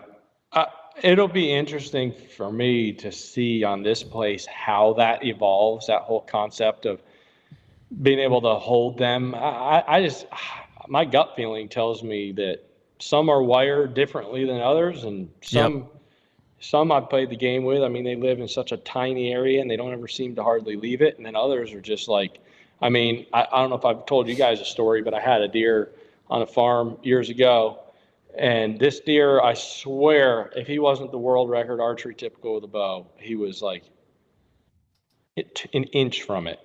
And this thing was an absolute monster. And so I bought the farm late in the season. And it was the weirdest thing. There was 100-acre field in this creek bottom, and it was the whole field was standing beans. And it was very unhuntable because you had this huge south-facing bluff. So anyway, me and Jesse Stay went up there to do something a couple hours away, and we jumped in the blind that night. And sure enough, this deer, his 4-year-old, came off the hill, and he was probably in the 70s or something. And then the following year, he shows up. And it's like, I was like, oh, well, this thing's going to be huge. And I did this whole thing. There's still a video on the plan of that farm. I forget what the video's called, but we made this wall of brush. I mean, a long wall of brush. Put this food plot in and made this opening where he transitioned into the crops. And I found like one of his sheds, and I knew the exact point that he probably favored, and that was where I found the shed. And all teed up. And people were like, oh, you can't do that much stuff. You're going to freak that deer out and blah, blah, blah. So we did that wall. I went up there. I put a blind right there at the entrance of that gap from the food plot to the field. And I left, and I had a video of that deer walking daylight the day I put the blind up through that gap. So like, people give them too much credit. Yeah. Sometimes, and when they get to a certain age and something's worked a long time, you can do a lot of stuff and not run them out of there. And so anyway, that was late September 20th every year, middle of September each year for the next 2 years. He would I'd all of a sudden stop getting his picture quickly, and he was gone. And I would not get one picture the entire deer season. And then one year he showed back up. I had a picture of him at dusk the very last night of deer season. And so that year that he was a mega, he was 5, I think. And he was like probably 215 typical, and he probably would have netted like 208. Wow. And I'll send you guys a video. You can fly up here so everybody can go. But that year that he was mega, dude, I came in there and I parked, and I came around the corner in my side-by-side, and this thing got up out of the corn right next, and I stopped, and he just kind of loped in front of me and looked at me like 20 yards away, and I'm like, oh. I mean, absolute freaking giant. So anyway, the following year when he was 6, he was over 200 still, but he wasn't quite as like clean. And then when he was 7, he randomly got shot opening morning of deer season. Yep. And nobody really knows what the story is. Opening of archery or gun? Gun, archery. Wow. Oh, really? So, but the craziest part of the story is that I then found out later from friends, somebody you guys know, who was very, very hush-hush. He was also hunting the deer. This deer was leaving, and he was already a mile from the Illinois River. He was going over, and he was swimming across the Illinois River, and he was spending the rut in a different county on the other side of the Illinois River. Jeez. Who just told And me? he was in these duck clubs over there, and he just gallivanting over there. Wow. I mean, I burned a couple of deer seasons chasing this deer. I had a deer that's probably like 185. I mean, just a monster, heavy 10-point, and I was just kind of like, he could have walked under me.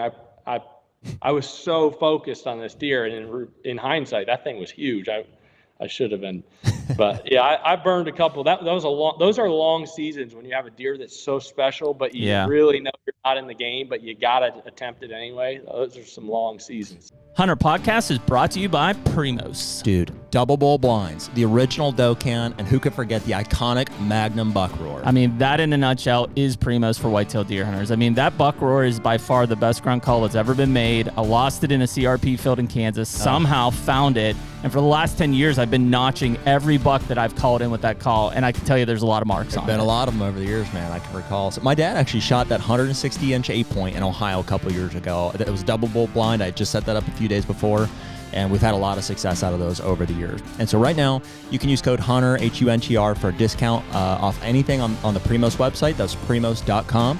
Speak the language.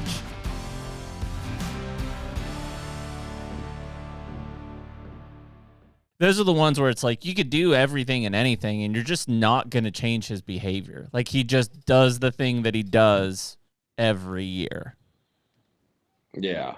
I mean, yeah. And so back to the whole original part of this conversation, I think that they're all just kind of wired differently, and you just kind of never know what the heck you're going to get. I had another deer up on that lease I was talking about earlier, and I was going to pass him. I thought he was a 4-year-old. He was probably 180. And he was just always at this pond, and that's where I get his picture. I wouldn't get his picture too far south. I wouldn't get his picture too far north. I had my little 0.6 of an acre of corn, and I mowed it. He'd never even be on the camera on the mowed corn, and it was like 200 yards away. I mean, this thing was like seemed to be a homebody. youth season gone in October. A kid shot him literally a mile and a half away in October, through the woods, through the valley, up the, through a camp. I mean, straight woods up and down like this, a mile, maybe a mile and a half away. Huh. It's like, what in the world made that deer do that? Yeah. I mean, congrats to the kid. It's just mind baffling though. It's like, what, just when you think you got a handle on them, it's like, nope. No. So. Yeah, man, that's tough. Those are the ones that drive you crazy because, like you said, you're putting all the time and effort. You think like you've literally served it up on a platter for them, and they're not having it. Yeah. Yep. Nope. And then like this season, I spent the year on a little 14-acre piece I own, and it's a honey hole. I've had it for years. I've actually decided to sell it. Maybe you guys want it, but you guys should buy it. Is that the one next to the where all the construction was happening this year? Yeah. Yeah. Never caught up with that deer, huh? Well, see, the construction, the way it was. Yeah. I got a lot of excuses. I've heard them. But yeah, I mean, that place there, 14 acres, I kept this honey hole. I mean, my cousin killed a 181 3 years ago, and then this deer was high 70s as a 9-pointer, I would think. And they were doing bridge construction right there at the entrance of the farm, and I had standing corn mowed, and he was still coming in there at dark, but he never came in daylight like he did the year before. He should have, but he didn't. I think it's the jackhammer 250 yards. Oh, it's all those reflective vests up on the road. He thought he was going to get driven out of there. That was the problem. You were wearing camo. You should have been wearing a vest, like an orange with a stop sign. Yeah. Stop slow. yeah. Stop sign, and then all of a sudden. So he never came down there in October, and then November I played the game with him, and I gave him a little haircut. Uh-oh. Yeah. Yeah. Just a little off the top. I had my opportunities. I didn't capitalize. You got to capitalize when you get those opportunities on those big Did ones. he make it? No, he did not. Yeah. He got killed the day before gun season. Oh, wow. But how far is that from us, Bobby? It's near Cuba. I'm not sure exactly where that's at, but you guys know where Ben Rising's lodge is? Yeah. It's in that area. Okay. That's not far. I think he's south of us, like an hour and a half. Is he? I thought he was like 35 minutes or so. He could Yeah, be. I don't be an hour know. and a He's half. just like down. I don't know. We haven't been down there. I call it 14 acres of paradise. So it's got a view. It's got a water tank up on the hill. I'd be sitting down there with the jackhammer going, and I'd get pictures of him bedded up there against my water tank. And I'm ding, he's just bedded up there. I'm like, you're kidding me right now. 14 acres of paradise and brand new bridge. Why are you wanting to sell it, Bobby? Just done with it personally, or? Well, I'm kind of assembling all these pieces that I'm considering personal farms, and like that one I told you about that I've got under contract. That wasn't really in the plans, but I couldn't say no to it. So I don't know. I'm seeing that for years I didn't have this thing. Everybody's always like, don't you get emotionally attached and want to keep them? And I'm like, not really. I like the thrill of the next one. But all of a sudden the past year, I'm just wanting to keep stuff. That's maturity. That's age. It's not healthy. It's not healthy. It's not as lucrative, but yeah. But I also, like we were talking about before, I see the benefit of these of special pieces. I think that they're going to appreciate like crazy, Mm-hmm. And not to say the 14 acres isn't, because it is. It's just it's one more cornfield for me to go and plant and mess with, and it becomes a lot. Yeah. Right now, you're catching me at a moment of weakness. I was like, I want to sell this, and before the deer season, and Toby had somebody to buy it, and then I was like, it didn't really go that far. They didn't even look at it. And then I'm like, I don't know if I'm gonna. I don't think I'm gonna sell. Yeah. it. So I've gone back and forth. I'm in a moment of weakness right now. I'd sell it. Well, I mean, what do you think of the market right now? I mean, I hear what you're saying about those special pieces, and I mean, obviously, yeah, if you can find something like that, you'd be silly not to buy it. But I told you the other day that we're looking to buy, lease, and or I don't know, figure out a situation with our dads, because it's just gotten to be it's a lot to get them out to Kansas, just because we're never there. You know, we don't have a situation to tee something up for them, and also, you know, our lodge and the property that we do own is in Illinois. So we're like, what are we doing? Like, we should just find something, you know, with more acreage, more opportunity, and try to, you know, migrate the dad's trip into Illinois so we can, you know, just make the most of it. Because we're going to be there doing stuff anyways. Yeah. Well, the market is absolutely on fire. Like it's never been. You know, like my buddy Toby, I mean, I think he's got 30 or something farms under contract right now. Holy cow. Generally, that doesn't, I think he had a majority of them under contract like a month ago, you know? So it's like, I remember talking to him and hearing that it was early for him to be like, not at an inventory, because he always drums up stuff. Yeah, but low on inventory. It was early for that to happen.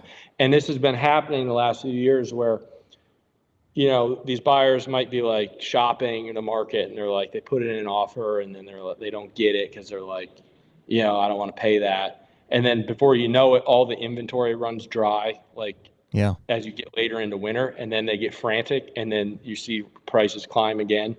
But, you know, here in Brown County, I mean, there was comps, there was 90-something acre wooded pieces that sold at auction for $92.50 an acre last year. One of my neighbors here, a piece just sold off market for $91.50, and then there's a piece over here that's $89.50 an acre, and it's, you know, there's another big 400 acre farm 4 miles from here that's $92.50 an acre. Wow. And Bobby, is that almost like purely driven? That's like rec stuff? Like those are hunters buying that to hunt. Yeah. Now, I'm going to make a statement here, because I hear this all the time. You know, people say, I can't believe what people are willing to pay for big deer. Mm-hmm. That mindset left the building years ago. Mm. And I tell people, think about Bitcoin. People are dumping their millions of hard-earned dollars into Bitcoin. They don't know what it is. Yeah. It's an asset class. Yeah. And that's what hunting ground has become. You have so many guys that in the beginning, it was an emotional deer hunting thing. It was a crowd that bought a condo in Florida because they like golfing, and it was kind of an investment, but they like golfing. But now so many people have created so much wealth in this space that we're in, and there's only so much of it, and there's more and more demand, and it's only going to continue to go up and up and up in value. Even the farms that don't have giant deer, right, are going to continue. Yeah. So it's not like, if somebody wants to get in the game that's listening, unwrap your head around, oh my God, I just can't believe how much I've got to convince my wife, you know, how much money to deer hunt. It's not about that anymore. It's an asset class. It's about an investment, you know. So the market is on fire. It's going up and up and up. You know, we lag behind southern Wisconsin by, you know, 3 or 4 years or whatever it is. You know, they're in the 10s and 12s and 14s an acre. That 200 I just bought that I told you about, super special, I paid $10,100 an acre here in Illinois. That's probably one of the highest comps ever. But, you know, I can see the value of what that's worth. And I've been paying $8,800 an acre for some pieces, and it's just going to keep going up and up and up. Now, I will say, I think that Illinois is from what I've seen, it's not that it's the best real estate market in the Midwest game, but it's very predictable, and it's very tried and true, and it's a lot easier to understand the value. Some of these other places that I buy in, it's even hard for me to understand the values, because the values change so drastically. Like in Kansas, you know, you better know what you're looking at or have a good realtor that's got your back, because stuff can sway from $2,800 an acre to $5,500 an acre within 2 miles of each other, just based off of, you know, water or something.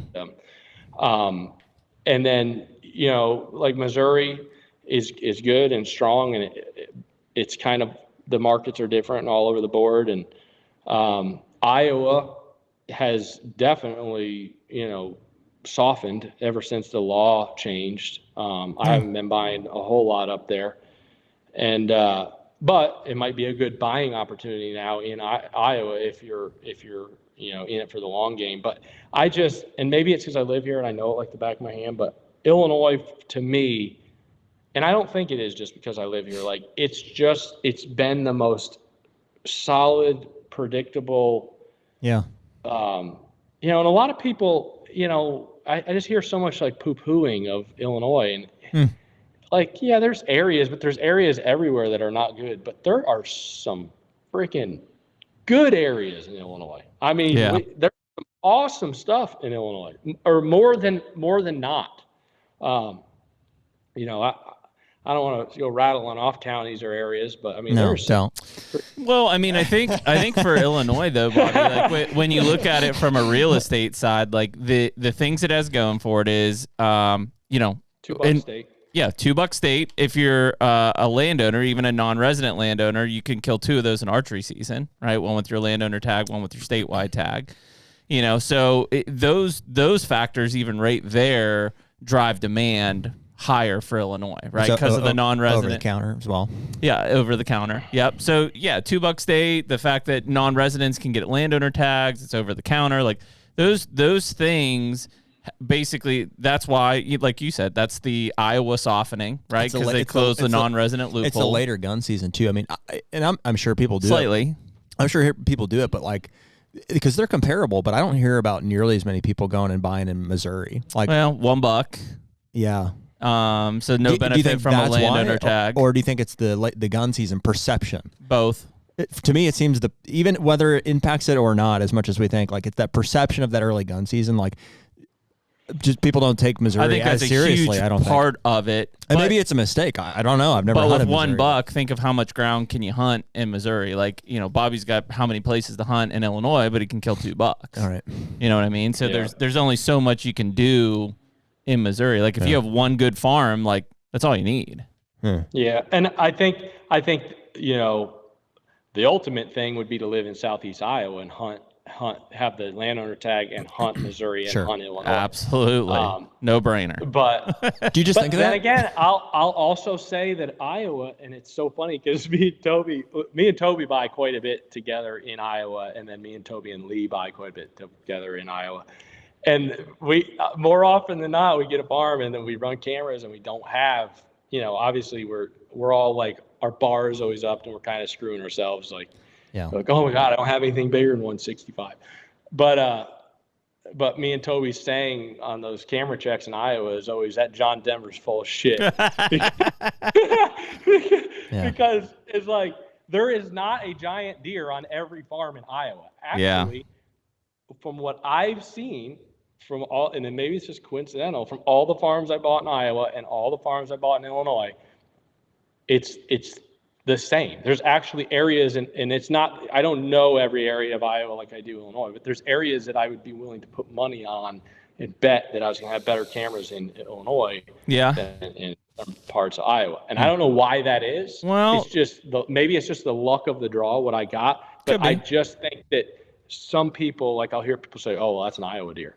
Like the same way people, like sometimes from back where I was from will say, oh, that's an Illinois deer. Yeah. It's like always, well, that's a pen raised deer, Well, they do have a look to them, wouldn't you say? Yeah, I think one of the big factors, if you look at just the Illinois and Iowa comparison, even northern Missouri, is if we look at purely soil quality, right? Because obviously there's great soil quality areas in Iowa, there's great soil quality areas in Illinois.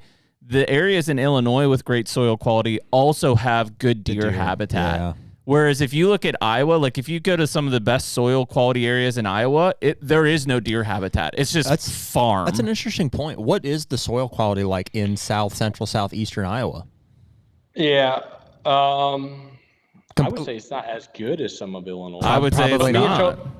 I'm not saying it. Yeah, 100%. It's not as good as a lot of Illinois. And me and Toby have also often thought that there's a correlation between that good dirt and the genetics or the deer. But on that same line, like big deer, they want to be, if you have a farm with a ditch and it doesn't have any pressure and it's surrounded by big ag, those tips and stuff are always going to be the best farms. They're always going to be the farms with the biggest deer, because that's where that's where they want to be. They want to be out in those tips and stuff against the big ag. So we see that all the time. Yeah, I mean, there's been, if you talk to a lot of the Iowa guys, like, more and more of the hedgerows, the fence rows, like all of these things are coming out of a lot of those Iowa farm ground areas, and they are in Illinois too, but it just seems like some of that premier Iowa area is like just no deer habitat, at all. Well, dude, and I would say, just to complement what you're saying, like in Illinois, I would say overall, like our experience in Illinois has been, it's only been on the 2 farms. It's like we've had a lot of shooter deer on, originally, 145 acres, and now we're up to like whatever. We're in a really good soil area. In the low 200s. Yeah, good soil area, but like good deer habitat. Good deer habitat, but like, I mean, dude, we've had, I don't know, it's been at least 3 or 4 or 5+ year old deer every year, like on that acreage. Like, that's really good. Yeah. We haven't had any, I don't know, have we had any 170 deer? That one this year that showed up late would have probably been all over it. Which one showed up late? The one from Clark's. Him. Would have been all over it. Him. Yeah. So we've got, of that age class there, I would say a good number of those are in the 160s, like 150s, 160s. Yeah, 160s. Yeah. And I'm not poo-pooing on Iowa. I mean, we had a 200 deer on a farm we had in Clark County. Toby he moved up there. He owns some personal stuff that's got really good genetics, but it's not like a different world from most of Illinois. Well, the only difference is the regulations. The best farm I ever owned in Illinois was in Jersey County. It's freaking crazy, just north of St. Louis. Now, I also own a farm a few miles from there, and it had some good deer on it, but it was nothing like the other one. So it's like, why do you think that is, Bobby? What do you think causes?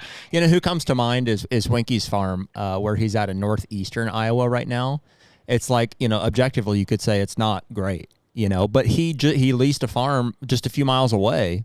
It was really good in the year or two leading up to buying that farm, and he killed some like slammers. And I think even he would say, like, well, I don't understand the difference between here and. I literally think that it is the equivalent of passing out a deck of cards. I mean, I think for people to sit there and try and really figure it out. I mean, I've seen a lot of it, and and then not only what I've seen, but I have a lot of people that send me stuff through our Discord channel or through different things, and there's big deer everywhere. I mean, literally, if you had to say there is a area in Missouri that in the last few years, I feel like I have seen more trail cam pictures of mega giant deer than anywhere else in the country. And it is not where is the publicized area of Missouri. Sure. So, but then we bought a farm over there, me and Toby last year, beautiful farm. And it has a deer that's like maybe pushing 170. He's going to be nice next year. That one's for sale too. Not officially, but we bought that one in that really good area, and it didn't have it. But they killed like a 215 in the neighborhood the year before. He was running around on that farm, so like the genetics are there. He's there. Yeah. It's just the crapshoot. I mean, it's like I don't know of any farms. I mean, I guess I take that back. There are farms that produce and produce and produce. Well, it's definitely not all the deer on the farm too. Like, dude, Bobby, in Ohio this year, every year. Right now, we've got 5+ year old deer that are, if any of them break mid 40s, it's like they're not high scoring deer, but they're mature. And last year we had a thing like it was a thing with a neighbor got involved, but basically this deer got killed as a 4-year-old 196-inch deer. Yeah, I remember that. Just a freaking built for scoring, like a freak, And even to get him on the ground, I held him. I mean, he doesn't look like a big deer. Like he's not a big head on him or anything. He's just kind of gangly, not a lot of mass, but just points, 196 inches, stacked on there. Now, would you guys have passed that deer? I would have. Well, we decided not to. Basically, the way that it went was like without all of the backstory.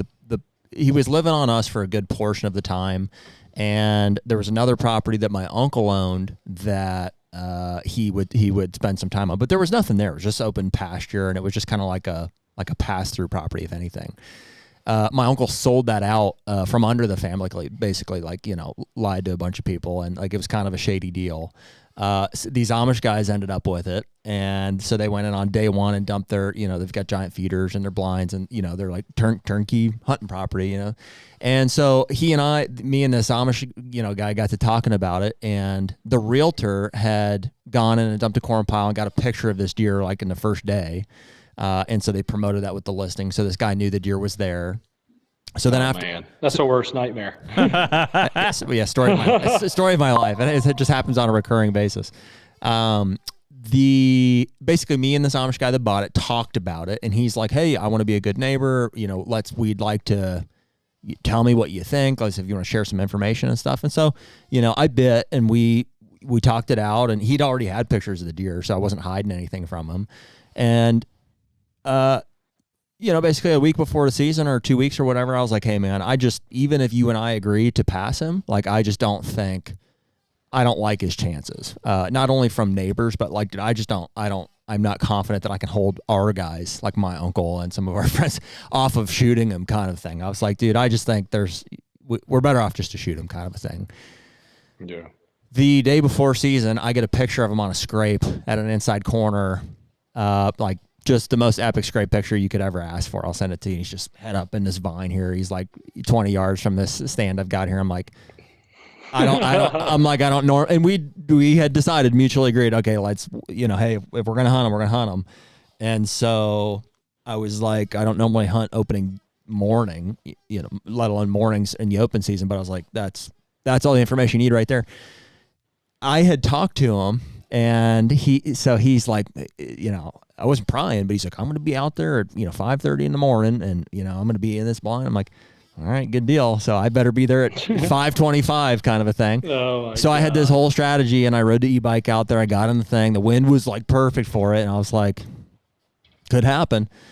And I hear him putts in 5 minutes after me, like he was there right on the time that he said he was going to be, and maybe half hour after daylight, so this is opening day, I think I hear like a crack, or like maybe a shot or something. Dude, it's like deja vu, but anyway, keep going. And it's literally like, I mean, dude, if it can't happen, it will happen. Like, and I expect it to at this point in the deer woods, you know. And I'm like, I think I hear something, and I look, and I'm pretty sure I say it on camera too, because I'm filming. I'm like, I think I just heard something. I don't know. And I look down in the field below me, and I see all these does scatter and kind of a thing. I'm like, yeah, something definitely happened over here. Like, you know, let's see. Another, I don't know, a minute or two later, I look down kind of in that direction, and here he comes. I see the deer obviously limping. I get binos on him, and not long after seeing him for the first time, he beds down, and I'm like, oh, it suckers. Like, he's shot, you know. And he stands up, and then I can see obviously the wound, and he's walking, you know, and it's a big freaking gaping hole, right? And shot him with like a 3+ inch broadhead. Yeah, like expandable. Oh my God. Monster. Like a freaking turkey head or something. Yeah. It was a. He told me what it was. I asked. It was like 3 inches. Though, It was an insanely big. It was probably more than 3 inches. It was like looked like an axe hit him. It was like a Slayer's. I don't know what it was, but it was like right here, right in front of his front shoulder, like in his neck almost. And on the other side, I could see it was like mid body, you know. And in my opinion, like, no question, lethal shot. And so over the course of, I don't know, 15 minutes, something like that, like he works closer and closer to me on this guy's property. So he's not on our property yet. You know, he beds down maybe 3-4 times, like, and on the 4th or 5th bed, I'm like, he's done, he's toast. And I could see him laying. He was maybe 40 yards from me, like maybe, you know, 5 yards from the fence, kind of a thing, just at a high point. And I actually turned the camera off of him at that point. Because I thought he was dead. Head was down. You know what I mean? I was like, he's toast. And I'm like, I think I'm doing an interview or something, and I like look over, and in a last hurrah, he stands up, bumbles over to the fence, jumps the fence onto our property, walks right down from me 15 yards, and I'm just like instinctually pull back and freaking put one in him. So I shoot him, and then he runs down the hill and dies, you know. And then we have this whole back and forth with the neighbor he calls me, he's like, "Oh, Jared," he's like, "I just shot that giant." And I was like, "I know." I was like, "I just put another arrow through him," you know. And he's like, "Oh my gosh, oh my goodness," you know. And oh my God. so I have him come over and meet us at the house. I obviously, on the way out, you know, the deer freaking fell 5 yards from my e-bike, you know what I mean? So I got my hands on him and just kind of like, you know, spent some time with him or whatever. And then I go back to the house, we meet up with him, you know, and they're obviously hunting like, and they're like, you know, Sunday gear, you know, his wife's hunting with him. She's got a full dress on kind of a thing. Did she? Yeah. Oh, wow. Yeah. And we go out and recover the deer. There's never a question of, I'm like, "Hey dude, it's your deer." Like, you know, you hit him fair and square. We'd talked about it, which I appreciated. Like, it was an overall positive experience. Like, I just, I would have. Well, at least you got to put an arrow in a big one. I did shoot I shot 196 inch deer. Yeah, That's awesome. Yeah. So turns out a month or two later, the wife shoots the biggest 3-year-old off the place there. Like, God dang, dude. And in that same conversation, he tells me he wants to sell the farm to me for $600 more an acre than he bought for it. And you know, such is my existence. Which it's going to auction next. Yeah, it's getting sold in a week or so. God. It's over by the time this will drop, but. HUNTR Podcast is brought to you by Bushnell. Man, what an iconic brand. I mean, I vividly remember growing up, it seemed like every serious deer hunter had a Bushnell pair of binoculars or a Bushnell rifle scope. You knew that those guys were serious about what they were about to go with if they were packing the Bushnell stuff. No doubt, man. I remember Bone Collector guys and so many others that we've respected over the years. It's always been like your grandpa's rifle scope. And since then, obviously, they've developed so many great products. We're rocking the R series of binoculars this year. I believe it's the R5 10 by 42s. Those have been awesome. We took those to TAC a couple weeks ago, along with the broadhead rangefinder. That's got a ton of technology packed into it for angles and and for bow hunters ultimately. So that's been awesome. Yeah, and I think one of the biggest things, we've talked about this with a lot of the brands we're working for, is we want high quality gear that's affordable, and that's exactly what Bushnell's trying to position here. They want to make really good gear that anyone that's serious about deer hunting can afford. And so most of those R5 series binos that we're talking about are under $300 for unbelievable glass. No doubt. And so for right now, you can use code HUNTR, HUNTR, to get a discount on the Bushnell website. That's bushnell.com.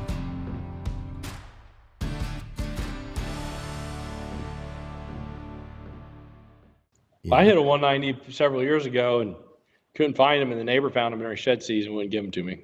Really? Whoa. Every once in a while I reach out to him, and I mean, I offered to pay to have a replica made, to have John Dittmeyer do a replica. It's like, dude, I'll ship it out there, do the replica, and I'll ship it back. But no. I don't even think they need the rack to make a replica, right? Just send them a picture. Every once in a while I call him, and I'm just. Do you think he was emotionally tied to it, like he was hunting that one hard? No. It's kind of a weird, bizarre thing. Almost like the more the YouTubes take, the more people know who I am or whatever. Yeah.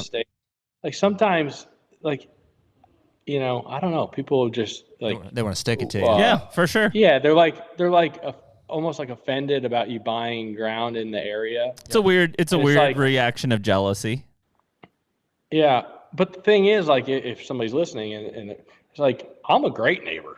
I mean, I'll pass whatever you want to pass. Yeah. And I'll share every trail cam picture if you want to share trail cams. It's generally just me, maybe my dad. I'll bring up there or something. When you're about to lay probably the highest comp in the area for their property.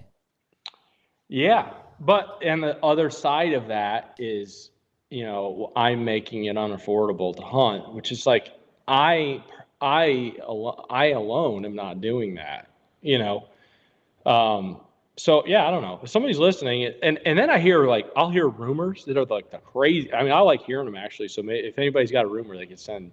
Like I heard a rumor last year that I shot a 210 here in Brown County and couldn't find it.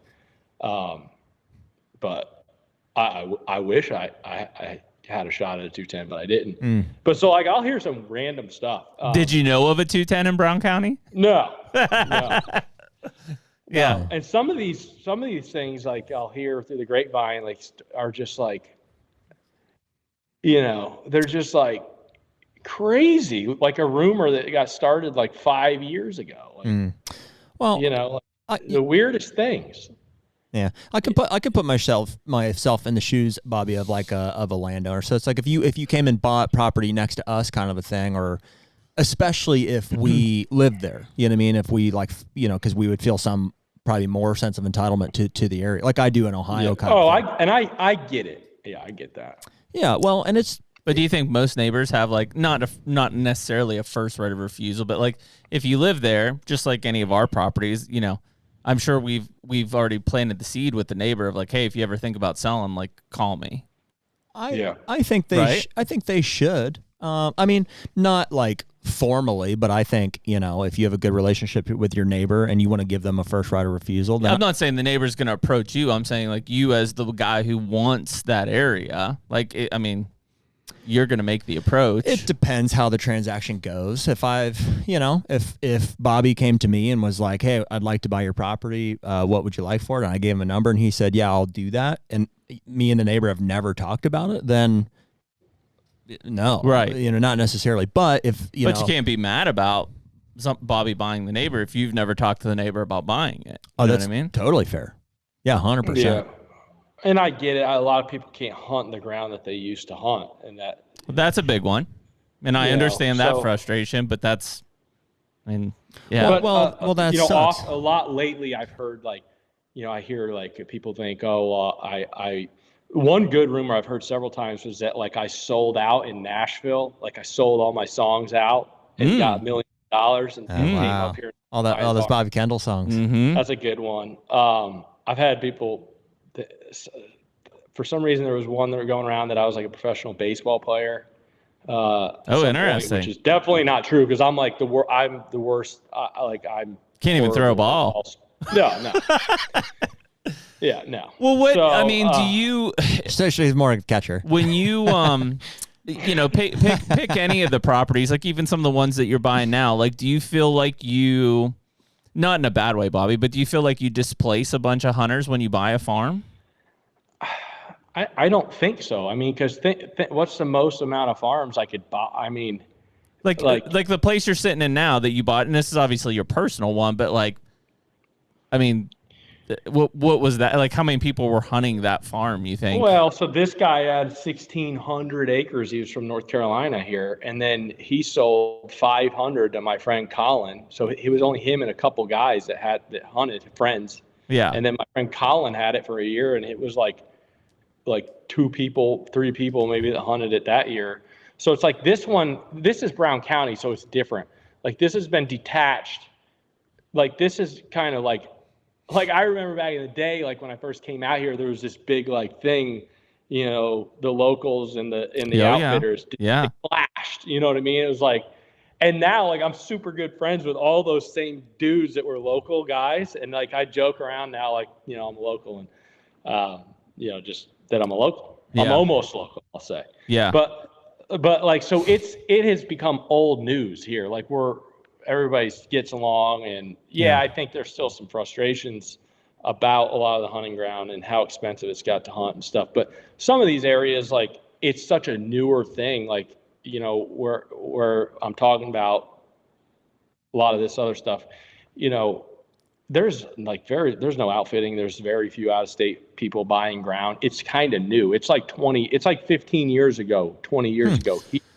So it's like it's like striking a chord, and like the one, and I sympathize with that, but at the same time, like, the values are going up for their land, and I'm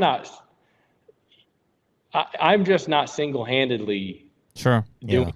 And I also I try to be respectful of it. Like this particular area, like you won't hear me talking about it. You won't hear me jacking up these farms.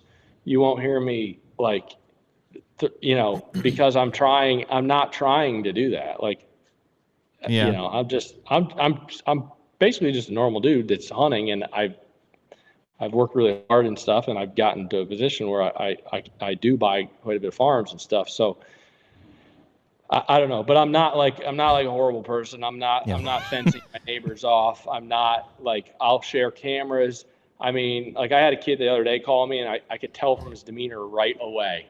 And I'm like, oh God. And you gotta ask him to hunt. he's like, what, you know, I always want to tell you that the fence line isn't where it's supposed to be. And, you know, and then there's no big deer around here. There's this and that. But by the end of the conversation, we were all good, because I'm like, dude, like, I sense the, you know, I think that you probably heard some things that are not true.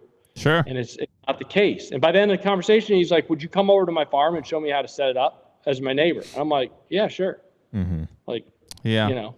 Well, I think that there's certain areas of the whitetail range that I feel like we're kind of past like the mass displacement side of it. Like we've already been through enough rounds where people bought basically 2 deer hunt, right? And displaced where this 40 acres had 7 guys gun hunting it, or this 80 acres had 10 guys whatever it was, right? I feel like we're past that in a lot of these whitetail spots, where now the resales, which are still at a higher value, are like, hey, it was me and Jared on 200 acres, and we're now selling it to a guy who's going to hunt 2 people on it as well, right? Like there's not a big like push off of 4, 5, 6 guys that were hunting a permission farm or something. I would agree. I would agree with that, and I just don't sense a lot of unrest in Illinois hunter. Like, granted, we only talk to like, you know, a small amount of folks, but like in the area we're in. And the people that we talk to, like most people seem generally like they've got target deer that they're, you know, excited to chase, and they've got, you know, places to go and stuff. And, you know, maybe we're just not talking to the right people, but I think that's lower population areas too. Like there's just not a lot of people out there. Well, and I contrast it to like in Ohio, where it's like I could bitch for hours, you know, and some people will say that I do, you know, it's like because we have so many issues because of population, right? Would you say that's why? And because of baiting, you know, I mean, it's really the stark difference. And that's why we went to Illinois, is because I think we got away from some of those issues, like lesser population and. But would you say baiting. even in your general Ohio area, like if you bought something next to you, are you going to kick out 10 hunters? Like I would say you're not.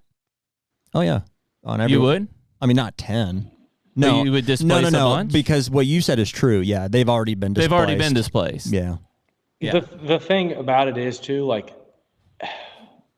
there was a point where I was buying a lot of farms, and there wasn't a ton of people like doing. The people that were buying it to keep it. And so, but now there is so many people doing it like that. It is, I mean, the competition now is extremely stiff. So like, it's not like I'm out there. I mean, if it ain't me, it's somebody else. Sure. Yeah. You know what I mean? It's kind of. You should start a podcast. That's innovative. Nobody else is doing that. And it's the way it's evolved is crazy. Well, but I mean, it's all good. You just got to cast a big net. You got to know what's a deal, and you got to strike real fast. Well, what seems, and again, I'm making assumptions here, Bobby, so obviously correct me if I'm wrong, but like when you're going out to buy a farm, like I feel like you're not just going out and like picking up a ditch and putting a gate and a food plot on it and flipping it back out. Like when you're buying a farm, you're looking for something specific in the property. Therefore, like when you resell it, like it is a farm with potential, basically, I guess is what I'm getting at. Yeah, and I'm not going to lie and say if there's something that's a really good deal, I mean, again, you don't know. That farm you just described could have a giant deer on it. Absolutely. So if there's a really good deal, I'm probably buying it anyway. But yes, my forte and what I love is the special pieces, and you know, I feel like I've been buying some of those lately, and I don't want to let them go, but eventually I'm going to have to. Because we do see a lot of people, I think, to what you were saying earlier, is like people will buy a piece of ground, they'll cut timber off of it, they'll throw up a gate in a box blind or whatever, and then they'll mark it up $3,000 an acre, and you're like, yeah, what the hell just happened? I wonder. I think the dynamic maybe is different because like I'm not seeing that firsthand in Illinois. I'm sure there are places where it's happening. I'm seeing it, frankly, specifically like in the Amish communities in Ohio. It's the I see it in Pennsylvania and Kentucky. It's the too. Amish guys that are buying them, and that's exactly what's happening. They do. If somebody in Illinois buys a farm and does what you just said, puts up a gate and a plot and puts it on the market for $3,000 an acre or more, if it sells, they bought that farm for $3,000 an acre undervalued, and they made their money the day they bought it. It didn't really have anything to do with the box blinds and the gate. That would be my thought and opinion, because it's hard for me to sell a farm much over market value. Yeah. Now I have the luxury of I can feel the market. Like my mentor told me this a long time ago. He said, you'll know changes in the market before anybody else, And so Toby, just because we have our handle in it so much. So a lot of times it's like, you already know there's comps out there, or there's getting ready to be comps that make it worth more. You feel that now? Oh yeah. Yeah. Yeah. And sometimes, you are the one making the market because you're in an area that is undervalued for what people are willing to pay for big deer. But you can't go from 7,500 to 10,000 like that. Right.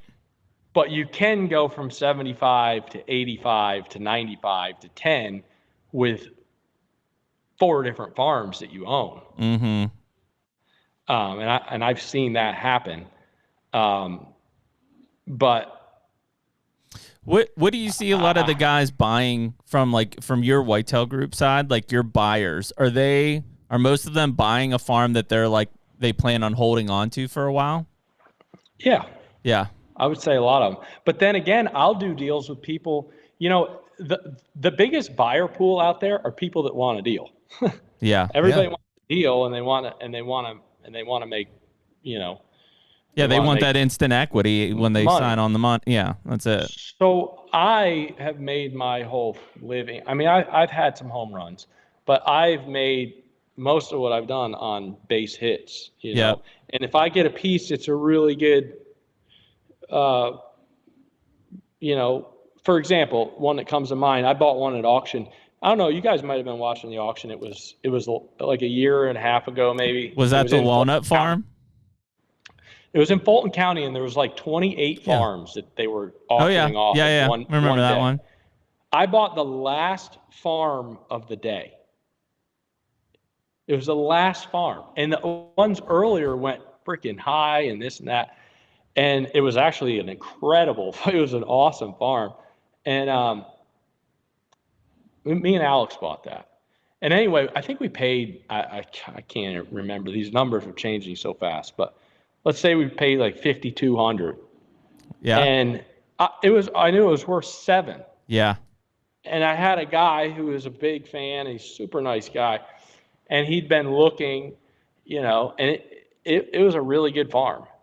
Could tell just from the aerial and the area. And I was like, look, dude, just got this under contract. I'll split the equity and sell it to you for $6,200, $6,300. And we did a quick deal. I don't know if we signed the contract or did simultaneously. I don't know what we did. But anyway, he bought it. He got something $800,000 undervalued. And we made some money. And he's happy. And we still talk. I went and hung a tree stand for him this year, and he killed his biggest deer ever. We had an awesome time. Mm-hmm. Shot like a 180 something. And we become friends, and like that's how a lot of it goes. I mean, the guys that bought that Jersey farm. I mean, nobody feels like they've got one. I like to think that nobody feels like they just got gouged, because like I said, I can't sell as many farms as I buy and sell by pricing them out of the market. I had this conversation with a guy not long ago, emailed me about this 425 we had in Peoria, and he's like, well, he's sending me comps, and he's like, well, these are listed at this. And I'm like, dude, those are not comps. Those are like, that's got a residential house on it, and that's flood like CRP ground. This is like got $75,000 a year in income. It's a completely different animal. They're not. And we just kind of went around, and finally I was like, dude, I cannot do what I can't. Yeah. I do this for a living. I can't do this by pricing stuff out of the market. I'm not inflating the price. I just keep going. And so I think the only one we went head to head with you on was that old Boy Scout camp that had all the walnut on it. We were bidding on, and I think you guys were bidding on it too. Did we bid on it? Yeah. Oh, interesting. Yep. Up to a super like, conservative amount. Yeah. Not even close. It was like an 80 or something, or to 88. say we went head to head is a strong. Well, we learned later that it was. We didn't know it at the time. It was later that that we knew that you were on that. Yeah, I can't remember what the deal was there, but I don't remember what county that was. I know exactly where it was. Yeah. It was near you guys. Yeah, but it wasn't too far. Yeah. Really? Yeah. Oh. But it was, and it was like, all we looked at is we saw like the pictures and we're like, that looks like a lot of walnut in there. Yeah. It's funny what you can pick up on just from like a picture. I almost think the white oak on that place was better than the walnut. We cut the farm for the guy, and we built a massive road. I forget who. Yeah, the guy from Iowa bought it. Oh, I remember that. This is a crazy story. So I was in Iowa, and I was in a truck with Lee and I don't know if it was Big George or what. And I'm like, there's an auction today at noon. I'm like, remind me that I have to bid on it. And so that came and went, and I forgot about it. And I didn't bid on it. That's what happened. That's why I didn't. I had gone and looked at it and everything. And I'm like, dang it. And then I saw what it sold for, and I was like, crap. Well, then, come to find out, a guy I knew bought it. There was something else really weird about the story, and I can't remember what it was. But we did not bid on it. No, we did. No, we didn't. Because I remember calling the place next door. It was a Boy Scout camp, and inquiring about if they allowed hunting and stuff. And they're like, "Oh yeah, we lease it." No, they said we have an outfitter. That's right. And so we didn't bid on it. I think we bid for low. that reason. I thought we bid in like the sixes. It ended up selling, I think, for like 8,100 or something an acre. We wouldn't have bid knowing what we knew. I think we bid because we thought there was a lot of walnut to cut and flip. Maybe. I think like I forgot about it, and then all of a sudden I got a text from the guy. He's like, "Hey, I bought this farm today in Fulton County." I'm like, "Shit." Well, we came back out. I mean, it was shortly after that happened, I think. And we went and looked at 3 more that were like on land.com probably. Just went and they were Crumb Runs listings. Yeah. Well, some of them were. Did somebody kill a 200 on that piece? I don't know. Not that I never heard anything else after that. Huh. Yeah, we logged it for the guy. We built a massive road. It was like an interstate. The outfitter was the deterrent of like going after it full, but we thought that there was still. We probably shot at the Bobby and we're like, hey, is there a bunch of walnut on this? I thing? liked how it laid out. The axis was like southeast axis. Yeah. It was just a big timber. Yeah, it was like it was a big right away through ag to get to the southeast corner. Yeah. It set up. It was a huge oxbow in the creek. Yeah. Set up really well. Yeah, but those are the ones that slide through. Yeah. Well, it ended up being. Oh, dude! Sometimes they slide through, and you're like, "Oh my god, I can't believe I." Well, we went and looked at those 3, and none of them felt like very good or whatever. And I think it was on the way home. It was. We were texting people like crazy, like trying to figure something out, and it was Rising that sent us the farm that we ended up that we have today. I think he just was like, hey, I can't swing it kind of a thing, or like, I had heard of this one, so we got connected, went out. So we turned around. The insurance agent had it listed or something. Yeah, it was one of those weird listing kind of things. It was under marketed. So then we came home, and we were home for like a week, and then we turned around and went right back out. That was the first of the wives getting it. They're like, you're going back again? Yeah. And we went back out, and then we were signing a contract right there on the spot. We're like, yeah, this is it. Mm-hmm. So. Yep. Rest is history. Put it under contract, and it was 4th of July-ish. We put it under contract. Yeah, right. I was thinking it was right before we closed. Something like that. We came back, and we were all excited about these. Like, there's like 50 acres in CRP, Bobby, and it was like, in our minds, we're like had just dreams of like Bucktober or whatever coming through the switchgrass kind of a thing, and as a part of the management prescription, the owner at the time, like, because he still owned it, mowed all of it. Just went out and like mowed all the CRP right before we took ownership. Oh my God. Which sucked. Huh. It's come a long way since then. We were talking about the progression of the farms, and I got up to the Hancock 340, and like I said, there's probably a bunch of little ones in between that. But then the one that really was like the catalyst for like a lot of stuff in the YouTube, I bought a 8-acre farm in Cass County. Mm-hmm. You ever been Cass? I think we did go into Cass, or we looked at something there. I don't know. And so now I had saved up enough to do like a bigger scale like development project. And so there's still a 3-video series on our YouTube. You can go back and watch Cass Phase 1. I've definitely seen the video. And so that farm was loaded with walnut. Mm.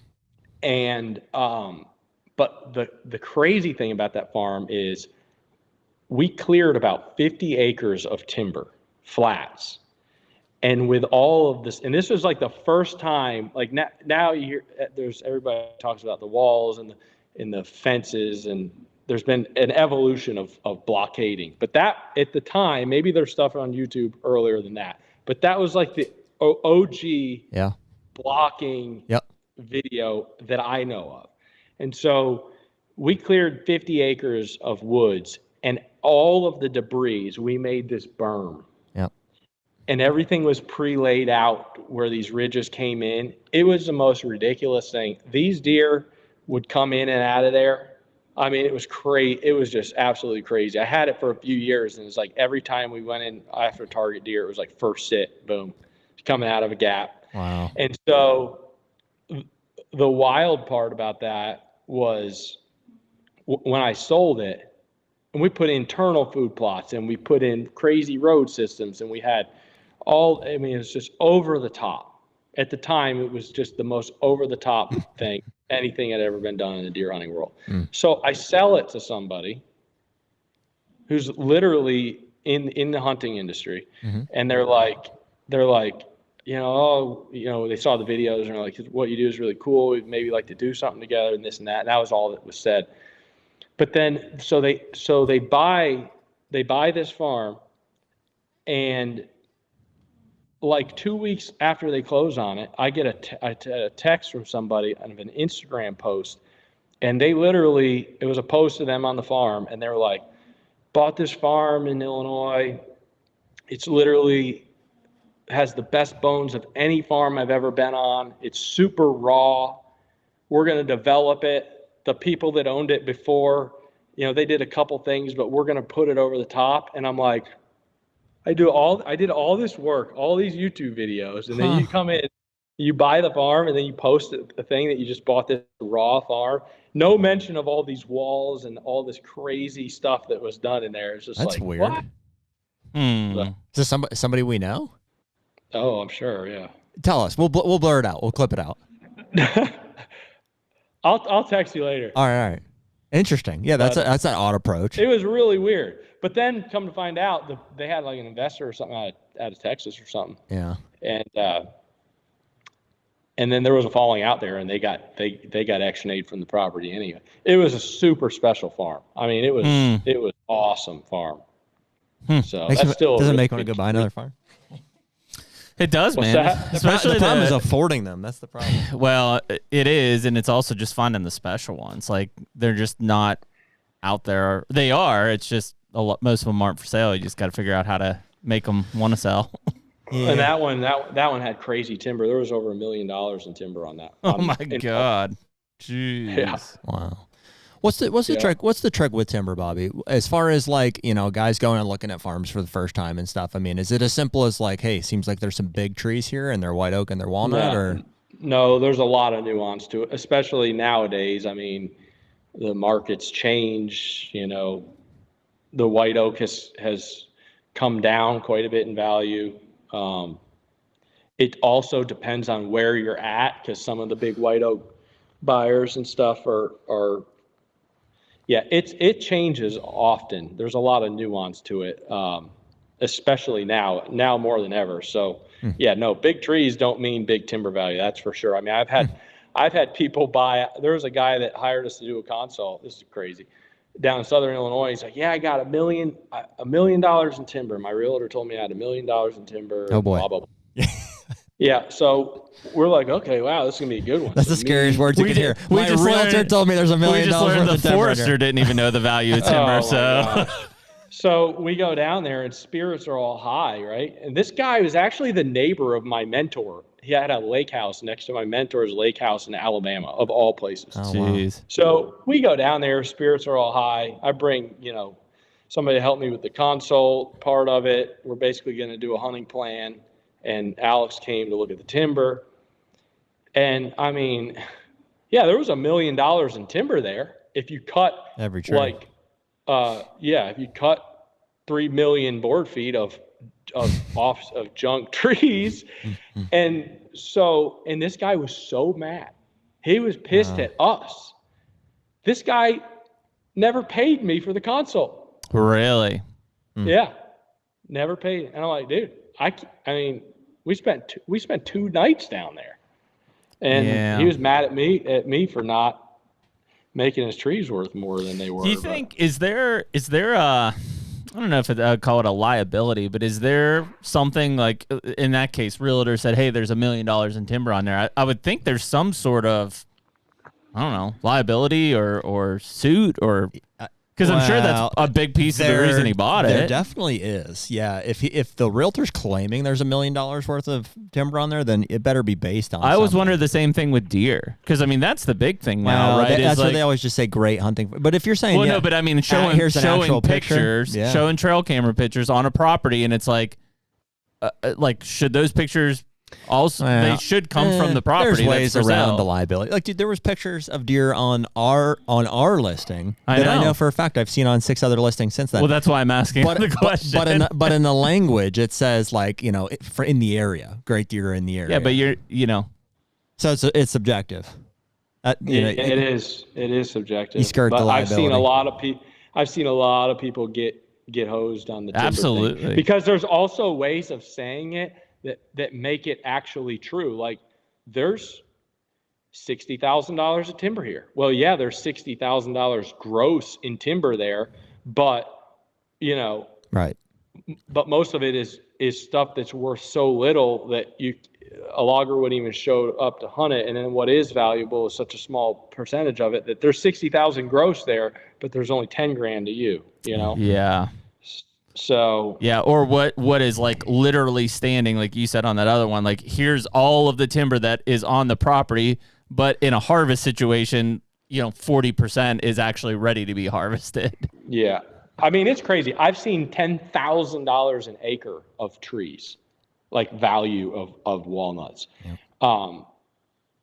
Yeah. But it's kind of all over the board and the markets change. And we've had markets where we've had outlets for rotary veneer, which is where they it's instead of sliced like this veneer, it's cored like an apple, kind of like there used to be really good rotary veneer markets for clean hickory logs and clean maple logs and and clean red oak logs, we'd sell those logs for those clean red oaks for $1 a foot if they had good wood. The maples $1.10, $1.20. Wow. And they didn't even need to be clean. They just need to have a decent amount of white wood. We had a veneer hackberry market at one point where they were substituting dead ash veneer overseas with hackberry. Right now, there's actually a decent little market for sycamore.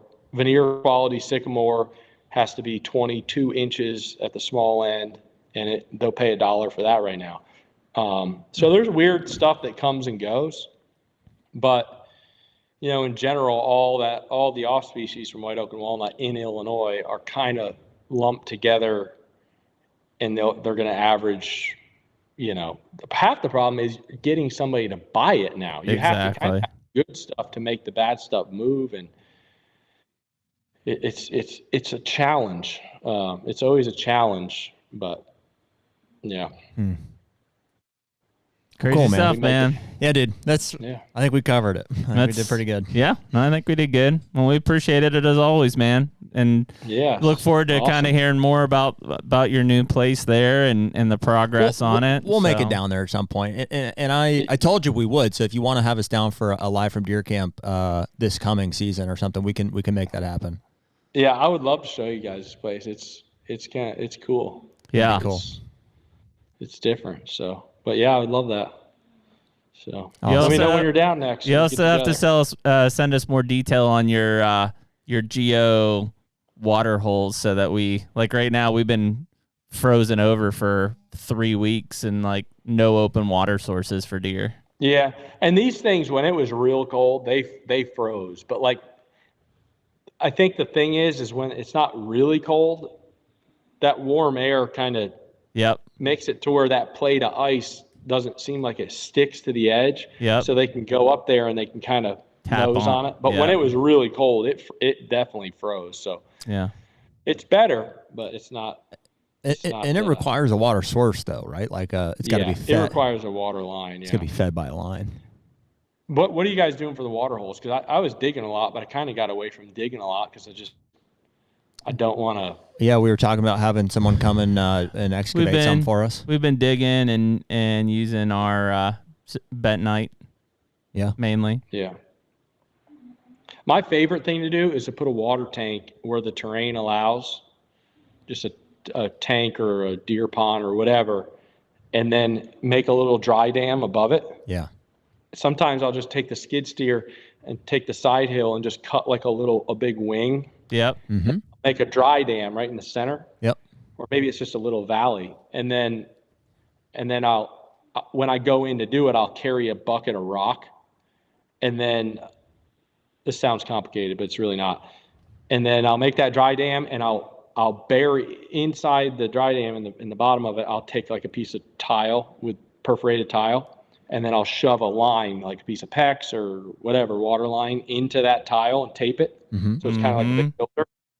And then I'll put the stone on top of it and pack that dam down. And then I'll use a T-post or so too, and I'll wire tie that line to the T-post and I'll have it go into the water tank. It just needs to sit a little bit downhill of it. And that way you're always keeping it filled, but you're also not creating like a mud. Yes, it'll overflow out of it and it'll be wet dirt and you'll see them a lot of times licking that dirt and stuff. I just think it's less likely to cause, and maybe I'm off, but I'm just trying to do things that don't breed the EHD. But that works really good, and it's a lot easier to do than I just made it sound. But yeah, I'll take your word for it. It makes sense. Yeah, that water tank on the 14 acres you guys are going to buy. I mean, that thing's been full for 3 years. It's had water in it. Wow, that's crazy. It's got a little I think dry that thing must have seen you coming every time. For him to be in there that often and for you to not catch up with him there, I guess you did eventually, but. No, when we got into the rut, like I had 3 different encounters with him up there, and I don't think he saw me coming. Because some nights he'd be in the plot 10 minutes after I left, 10 minutes after dark, you know. Yeah. So. I don't think he's smart enough to see me and say, oh, I'll wait 10 minutes after he leaves. Just lazy. Maybe. But, well, cool, man. We'll be out there mid-March. I'll shoot you a text when we're coming, and if you happen to be in the area, or we'll buy you a burger or something. Nice. Sounds good. The HUNTR Podcast is brought to you by Rack Hub. Well, dude, sheds are starting to hit the ground. Yeah, and although we usually don't find many of them, we've done pretty well this season so far. I would say for just, a handful of walks, we've got a pile of sheds to show for it. So, yeah, I'm excited. Yeah, I mean, if shed season would end today, I think it was pretty successful. So this year, we're partnering with Rack Hub. It's an antler mounting system for your sheds. Yeah, and obviously, people have watched our podcast. We've got this massive pile of sheds that are on the table at all times, but you guys took the time to set up Wide Boy's shed on the R1, which is a really cool way to now have that thing right off to my left-hand side during the podcast. So some of these sheds just call for a little bit more appreciation, I guess. So rather than being on a pile on the table, we're going to mount them on the wall, and they look awesome. So yeah. And so if anybody wants to try Rack Hub, you can use the code HUNTR10, HUNTR10 at rackhub.com to get 10% off your order. Use Rack Hub to make the most of your shed season. Bobby Kendall. Very cool. Yeah, we were just talking there off podcast. It's neat to kind of just, started small. We tell that to anybody that asks us about like, hey, like I really want to buy a farm, like what should I do? It's like, gotta start where your means allow you to be. Like you're not gonna make the jump into a 200-acre farm right away, probably. Like you just, whatever that looks like, 50 acres, 70 acres, 20 acres, and sell it, go bigger. Sell it, go bigger. Well, you hear, he's been doing it for almost 20 years, and I'm sure there has to have been some that were not that great of investments, so you got to believe that either. Well, and look at the price range. Like we talked about that on our podcast when we were talking about buying farms, but like that first farm he bought, or even that bigger farm he bought, 100 acres, was $1,600 an acre. Yeah. Like the risk is very minimal there. Like basically you sell it for $200 or $2,000 an acre and like you make good money on that. Well, that's not the way he felt about it at the time. I mean, granted, he was not in a circumstance where he, had cash to burn, but also that was a lot more money then than it is now. A lot more. Yeah. A lot more. But not that much more. Quite a bit more. Not double. I do wonder, just based on whatever inflation or whatever, like what the actual comparison is. I bet like $1,600 an acre ground is like $3,500 or $4,000 an acre ground. But that same ground now is worth $8,000. It's definitely appreciated significantly. Yeah, it's interesting to hear his take of where he thinks that like that recreational market's going to continue to drive it up. Like there's no slowing down. Well, it definitely will. And uninhibited by disease, there's risk factors, but they're resilient animals, so it's hard to know like what would actually put the kibosh on that. But yeah, dude, in special situations like that, butting up to sanctuaries and stuff, it is, if land itself is a limited inventory, that is going to be a premium, especially. I think the only thing that we've seen, besides disease or something from a negative standpoint, at least in Illinois, has been our taxes. Like that's a for sure deterrent. Yeah. At least in our county. Like it sounds like some of the other counties are following suit too. But yeah, it's expensive to hold. Very much so. Yeah. That eats the income that the farm's producing basically. So yeah, that would be the only deterrent that I would know. And there's probably some counties that are cheaper, and obviously there's programs that we're looking into or are doing that help reduce those taxes, but they're still high relative to other states, specifically. So, anyways, we appreciate everyone listening. This episode 307 with Bobby Kendall, and we're going to catch you on the next one. Later. Take me